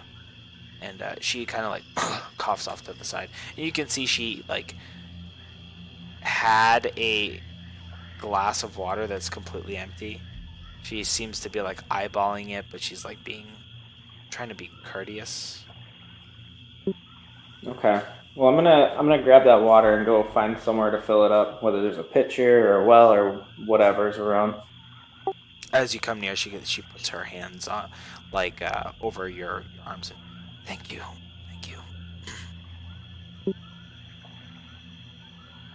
It's my pleasure, and then I walk up and go do that. Okay, your muscles are a bit stiff from being bedridden for a few days, and as you're kind of stretching out, the warmth of the sun just feels magnificent. And and yeah, you actually, it's not a very big village, so you peer out and see Edmund he's just hanging out. He seems to be fiddling with something, and he looks over and he smiles and he comes up to you. But you're dead. It's good to see you alive. And he Thank you. claps you on the Thank you shoulder. I appreciate you guys getting me out of there. Yes, well, Makoso carried you, at any rate. You thank him. What has happened in the meantime? The woman inside said that the village was attacked. Badly. I think we should take these people and go, but they wish to stay. They're foolish. Should So what what they do is what they wish to do. I think we should leave. If it were me, I would go to Nusha, and then I would return home. I've done my duty. I would like to finish my service, I believe. You're gonna leave the rest of these people here to die? At that, he kind of like a shudder goes through him. This was once my home, but I am not a fool.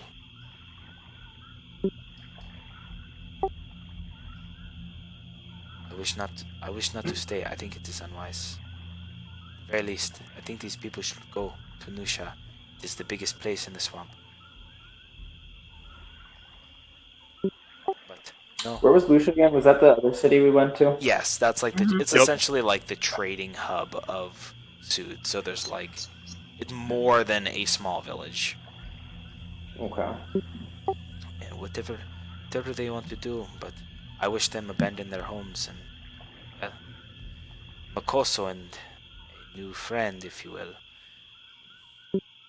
I have convinced them otherwise, but I think it is unwise. Perhaps you can talk sense to them. And at that, he kind of like points over, and you can see through the people. There's Makoso and Harold, who you don't know, but an older gentleman, and they appear to be discussing something in the center of town. Okay, I think before I go over there, I'm gonna fill this lady's water up and bring it back to her. He kind of smiles and nods. Then I take my leave. you do that, and you bring her the water, and she's just like very grateful to you, and she's kind of like that where she's old to the point where she's like shaking as she's got the tremors, if you will, Mm-hmm. and she kind of like awkwardly gives So- you like the kiss on the cheek, and you're very kind, thank you. She begins to drink unsteadily, but Okay.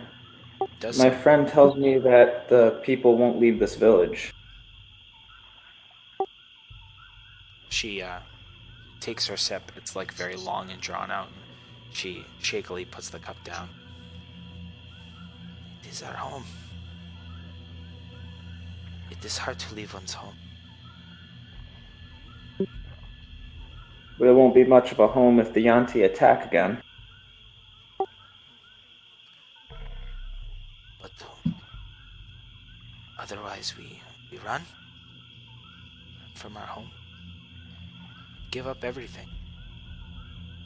What of those who It stay is to an fight? option. What does it do to those who give up their life to fight, to defend our home? Well, it'll make them dead. And at that, she just sips silently and nods. Okay, I'm gonna walk over to where I saw Makoso and the other gentleman. Okay.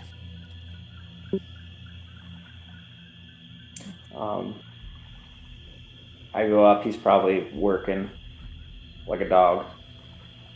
I'm gonna bump him on the side. I appreciate you getting me out of there. Huh? You're Huh? on your feet, little man.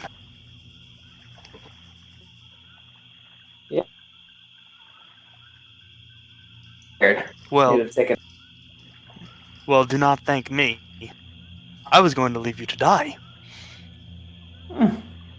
It was Edmund's makes idea a lot that of- we save you. That makes a lot more sense.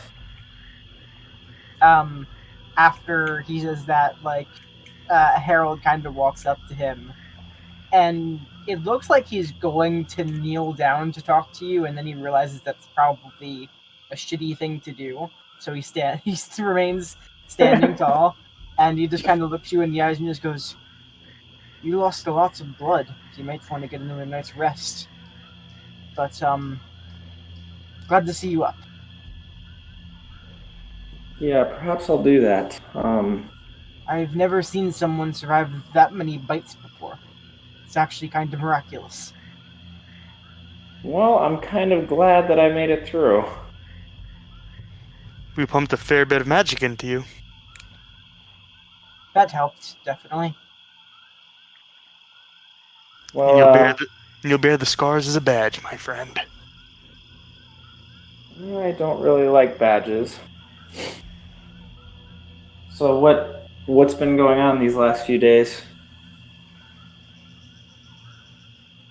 The snakes have a name. Yuan T. And That's what I've- Makosa will spit on the ground again. So I've heard.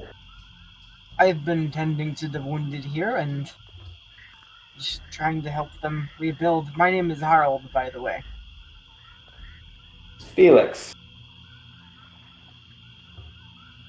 So, what's the plan moving forward? Because I imagine the Yanti will be back. These people want to die. We're making sure that they'll put up a fight. So are we dying with them?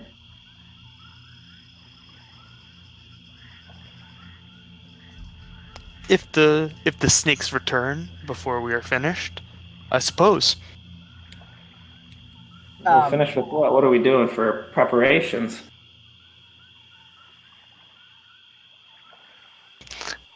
Is anyone running drills right now? Yeah, we we'll say probably just got they're taking turns. The leader, if you will,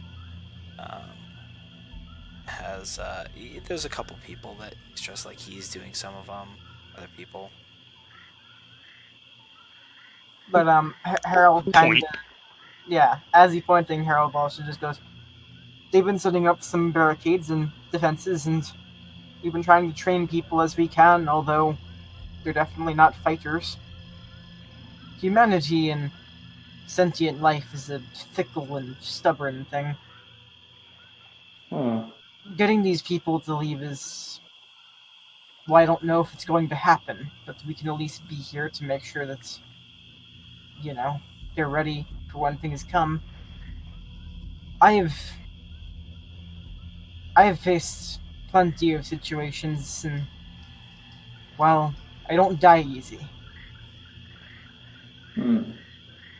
So have we talked to the leader to try to get the people out? I know I've talked to one, and there's no way that the people will leave, but what if we can convince the leader to stand up and get them out? Why would they want to leave? Because the Yanti will kill them all. We don't know These that. Fighters. They And died as you say, defending- we don't know that. Like, you look over to look at like their drills that are going out haphazardly, and you can see they've let Dalen in charge, and he's just kind of like bumbling around, and you see like people are like falling down. It looks like a comical mess. It's like bad to the point that it's just like, is that really how terribly it's going? Oh my goodness. Mikosa wants to walk over, knock some sense into Dalen. Harold kind of looks at Felix as he's looking at that, and just kind of goes, well, maybe if things get chaotic enough, they'll kill themselves. Mikosa's gritting his teeth, staring at Dalen. Oh, not like that, like this. And as you hear like cut out across, and he like does like a weird like over the head kind of like slam down, like he has no idea what he's doing, and he hands the stick back to this young lady. Mikosa's gonna you give storm it a go. over. You Yeah. give it a go. And after that, he looks over and he's like, "Hi." Harold Mikoso." kind of walks over with Mikoso, and Harold takes out his mace and just kind of goes, do you know which end of this to hold? Oh, Mikosa already had his weapon drawn. Well, yes, but You better hope that Harold beats him there. Sir, I hold the stick end. I hit him with the ball. Right? He just goes, take this, and he holds out his mace. Okay, yeah. Is he holding it the right way? Yeah, Alright, cool. he takes it, he like fumbles it in his hand a bit, and he's like, "Okay, Hit me. sir? Hit me. Oh no, I can take it. Hit me. I don't think this is a good idea." No And way. he looks around, he's like, Derek,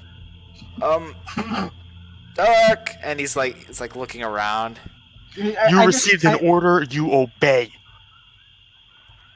If he just keeps bumbling around, I take the mace out of his hand and I just go, just eat lunch or something, Yeah, and I'm no. just going to take Wait, hold over on. the drill.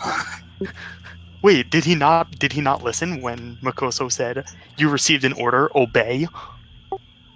No, he didn't listen to that. He's looking around for Derek, which you know is the Don't care. he's the leader guy. Mikoso is going to hold both ends of his warhammer and use it to shove Dalen, trying to push him to the ground. Okay, go ahead and make a contested strength check.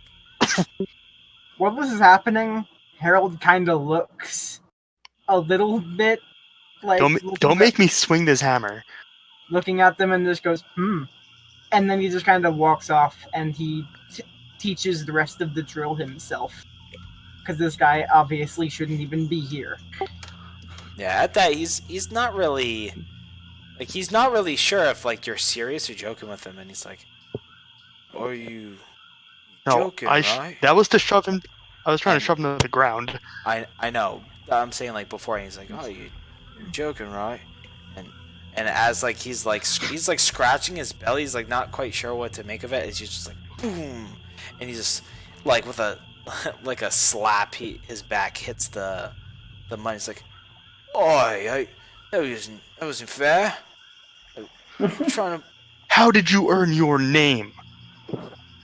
You received an order, you obey. Me mom, bless her. She gave me my name. Dylan, it's She a was good name. wrong. Did she drop him on his head as well? Like, How old does he look? He's probably like, again, he's about the same age as Derek. So like, Which is like somewhere 30-ish. early 30s, yeah. But So I mean, he's like only slightly older than Makoso.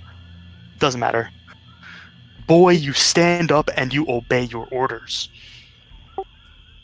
right, I listen when I'm told, but I mean, I take my orders from Derek usually, You take your orders from your superiors. right? Like, Derek. Do you want this town to burn? He's like looking away. He's like, no, I just, I mean, Derek. Not Derek. You. Take responsibility for your survival. When the snakes return, will you go like them? And I point at like where there was a mass grave. like at this, Harold kind of steps off from the drill and just walks back. He kind of hands Makoso his mace and just goes, have him work on his form. I want them putting dents in shields by the end of the day. This one might be hopeless. He's strong. And you can see, like, Dalen, he's not a small guy. He's just daft. Yeah, no. Strength only gets you so far. Right. If you can't follow orders, you may as well be useless. Well, like as he kind of realizes this, Harold just kind of looks him in the eyes and just goes, "I was telling you to hit me because I want to know. I want to see your articulation. I want to see your form, and I want to see what kind of damage you can do. I'm wearing armor. I would be fine. We just need to know. We need to know that you're ready, and we need to see what you can do so that we know what we need to teach you."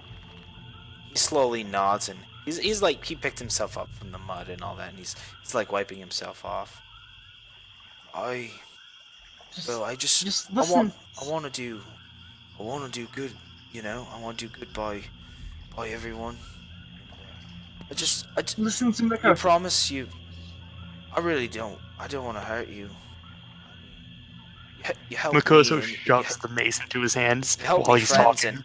and Makoso's wearing armor too. You won't hurt him. But I need to do this. And he walks over and continues Can I- the drill. I hit him. Swing. All right. Okay. Here it goes. And with that, he's and he drops back. And hold on here. He is not proficient, but he is Nope. strong, and it is a strength-based weapon. So, Hopefully I get that mace back. Yeah.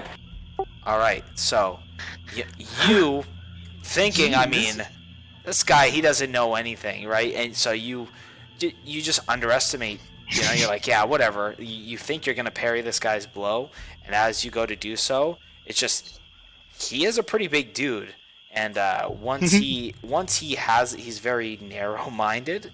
So once he's been told to do something, he does it. So he begins like bashing away, and although there's no skill, there's just a fury behind it of just strength and continuing with the motions as he goes ahead. What's the damage on a mace? 1d6 plus strength. But All right, just to so clarify, he is hitting Makoso now. Harold is Yes, walking he is away. hitting Makoso. So you attempt to, but he bashes you. It actually hits you pretty well in the side of the dome, and but it's not just a single strike. It's just like, I'm sorry. And he just he keeps hitting like. Boom, Makoto is boom, boom. laughing as these strikes land. That's more like it. At this, Harold. Harder! And at that he draws back. He's like, "Oh, you're not hurt. I mean, I see a bit of no, right?" But Makoto shakes out some aches. as he's walking away, Harold kind of looks back and just goes, "Boy, never be sorry," and continues walking. Right, I'll never be sorry. I'm sorry. I mean, I'm not sorry about. I'll just, all right. And he just turns and he hands over the mace. I push it back into his hands. You heard him. This is your job today. Harold, who is walking very slowly, kind of looks back again and is like, "It's a good weapon. You should make one for yourself." Come, one more, boy. All right. Rip. Here it goes. Ah! And he goes in for it again. This time, again, it's just no Clangs off form. the armor. No form to it. You just you take your shield and just poof, you bash it into the muck, and he, again, not really knowing how to stand, not really knowing how to hold himself. He's like, whoa. He doesn't quite trip into it, but he's definitely off balance. He's like,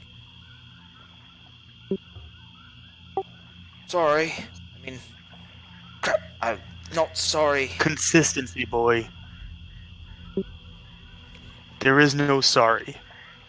The only Right, thing to there's no apologize sorry. for is if you fail to obey. If I fail to, You received your Right. orders. I received my orders. Sorry, what were my orders again? That mace, that will be your companion for today. Master it as best you can. Right. Oh. Also, this guy is the smith, right?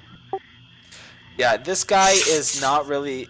He was like, you find out, we'll just say because it's been several days.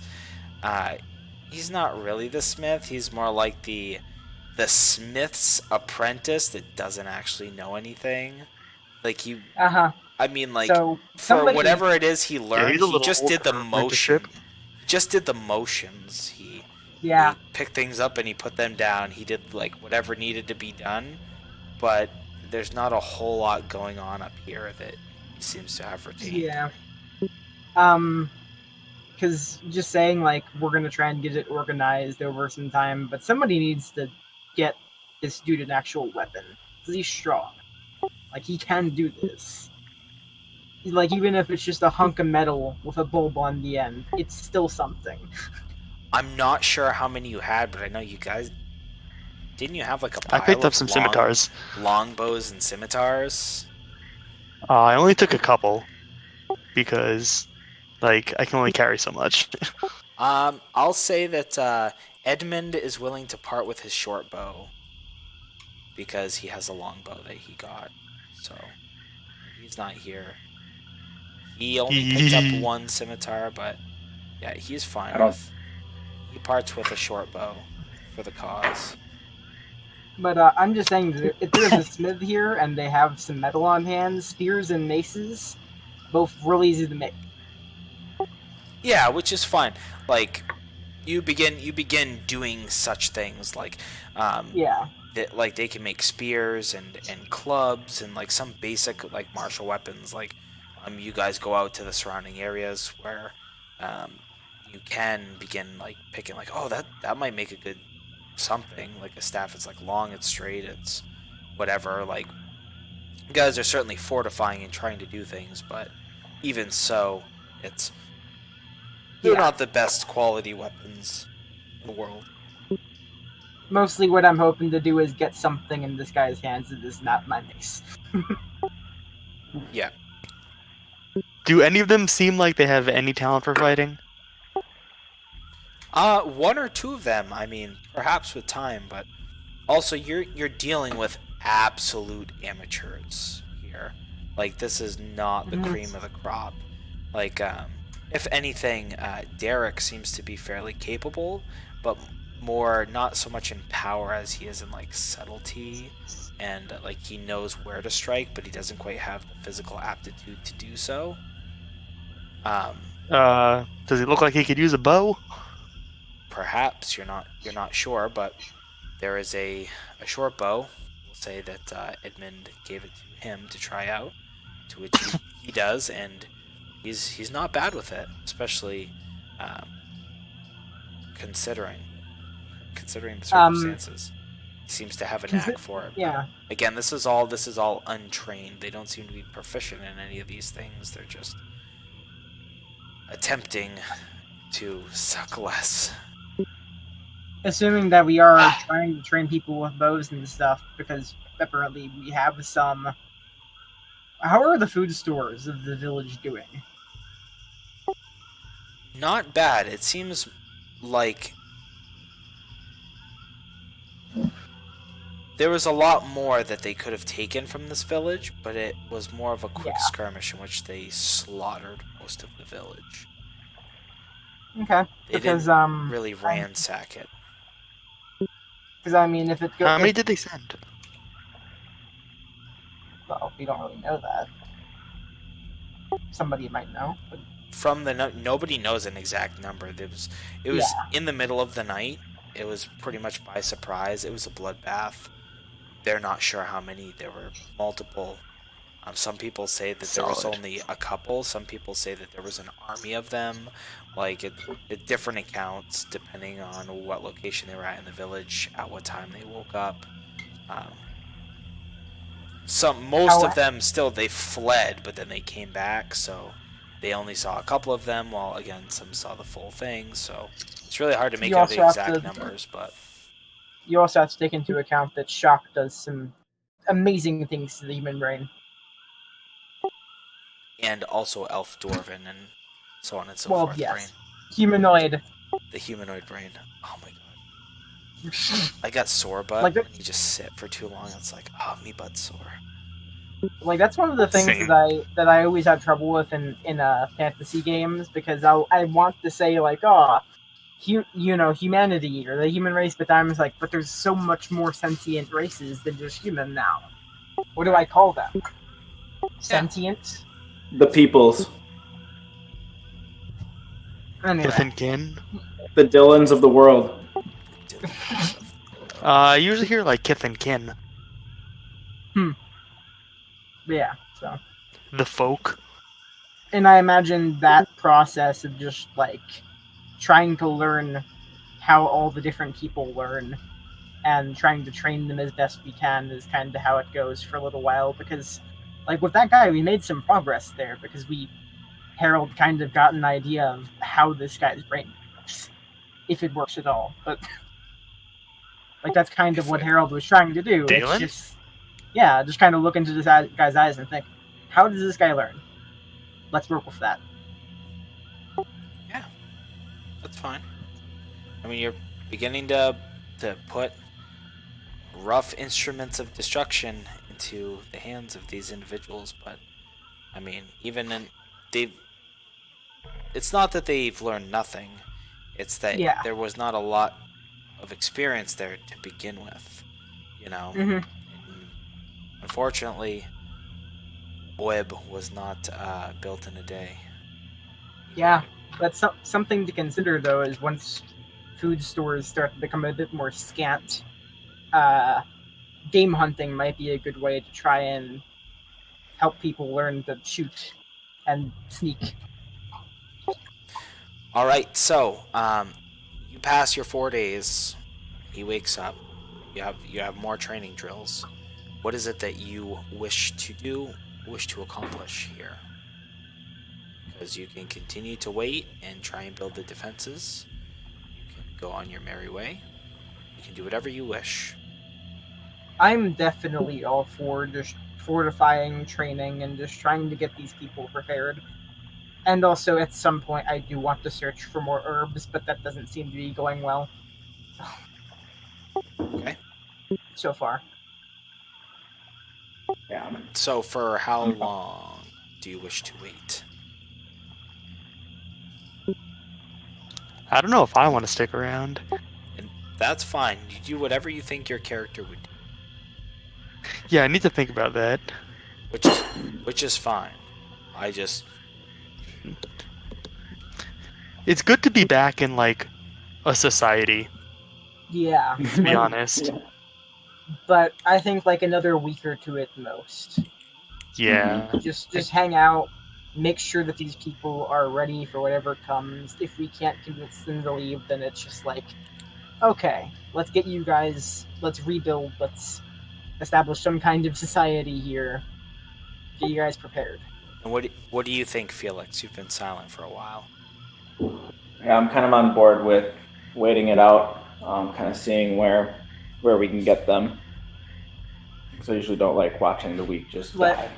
Like, give it just a month, maybe. A At most. month? At most.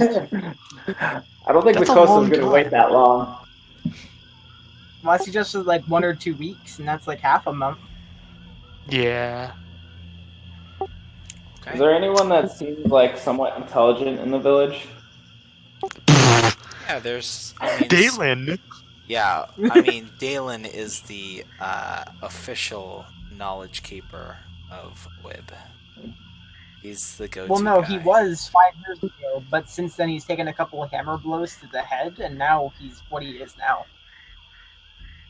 The blacksmith was angry with him. What's wrong with Dalen now? Nothing's wrong with Dalen now. I'm just a kind and just a kind guy. Sorry. So what do we have as far as like ranged weapons? You said there's one longbow. Is that really all we have? There's a short bow Well, that short was a bow. spare short bow that Edmund had, and he also had a long bow, so he gave a short bow to the Okay. class.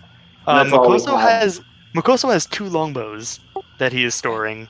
Okay. Well, I But, thought you like- had some extras, but Yeah, Makoso has 2 longbows that he is storing. And that's why I'm asking if anyone is good. And then after that, I need to find out if they're obedient. Okay. But also one thing to consider is that I mean, we're in a swamp. I'm assuming there's trees and various plant fibers and things like that. A bow is not exactly a super complicated thing to make. It Yeah. might not work as well as an actual like sewn bow, but and also slings. Slings are also easy to make. Mm-hmm. Okay. I think we should.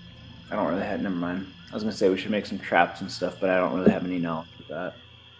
I Well, can like. like I'm just saying, the people who live in a swamp have a basic idea of how to make these necessities, things like traps. Mhm. yeah, they do. I mean, it. You've also caught the village when they are bereft Yeah. of many of their skilled, if you will. Mhm. What's left here is not. It's just the tip of the iceberg. But I think that as more and more people are getting better and they're less ill, it's definitely a goal of Harold to just go out, scout the forests a little bit, see what's out there, and mostly try to get people armed. Okay. With whatever. Like, range is a blessing. Bows, slings, rocks to throw at people, like, if you can kill somebody without getting close to them, that's great. Okay. I think just based on where we are, because people are like, oh, like let's wait and we want to do all this stuff. So rather than just plan out on stream and do all the stuff, why don't we think about it? We'll talk about it between now and next week, and then we'll come back and we'll do whatever actions happen. Just so it's like, might need to make a couple of rolls. We might need to do this and that, or I'll probably say like, what are you doing?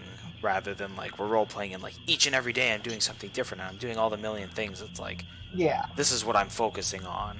Make a roll to see how successful it is, kind of a thing. Like, Yeah.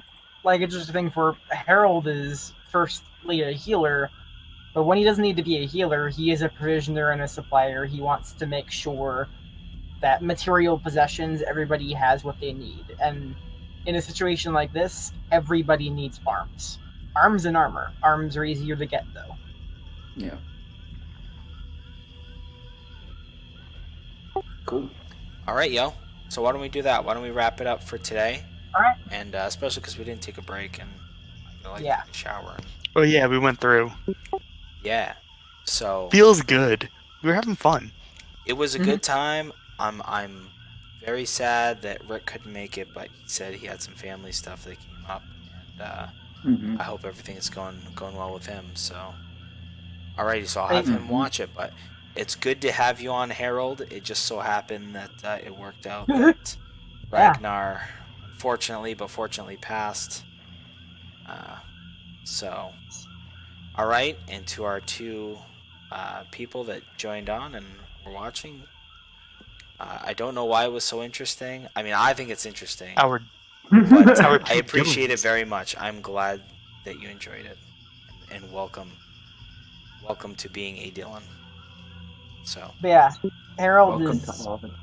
Harold is probably the most roleplay heavy character I've ever had, and that's a weird feeling for somebody who's always been just a combat junkie. So I look forward to it. It's going to be good times. yeah, The next couple weeks are going to be real rough because I'm moving and I'm helping my parents rebuild my. their house, and I'm doing all sorts of Oh, my. stuff.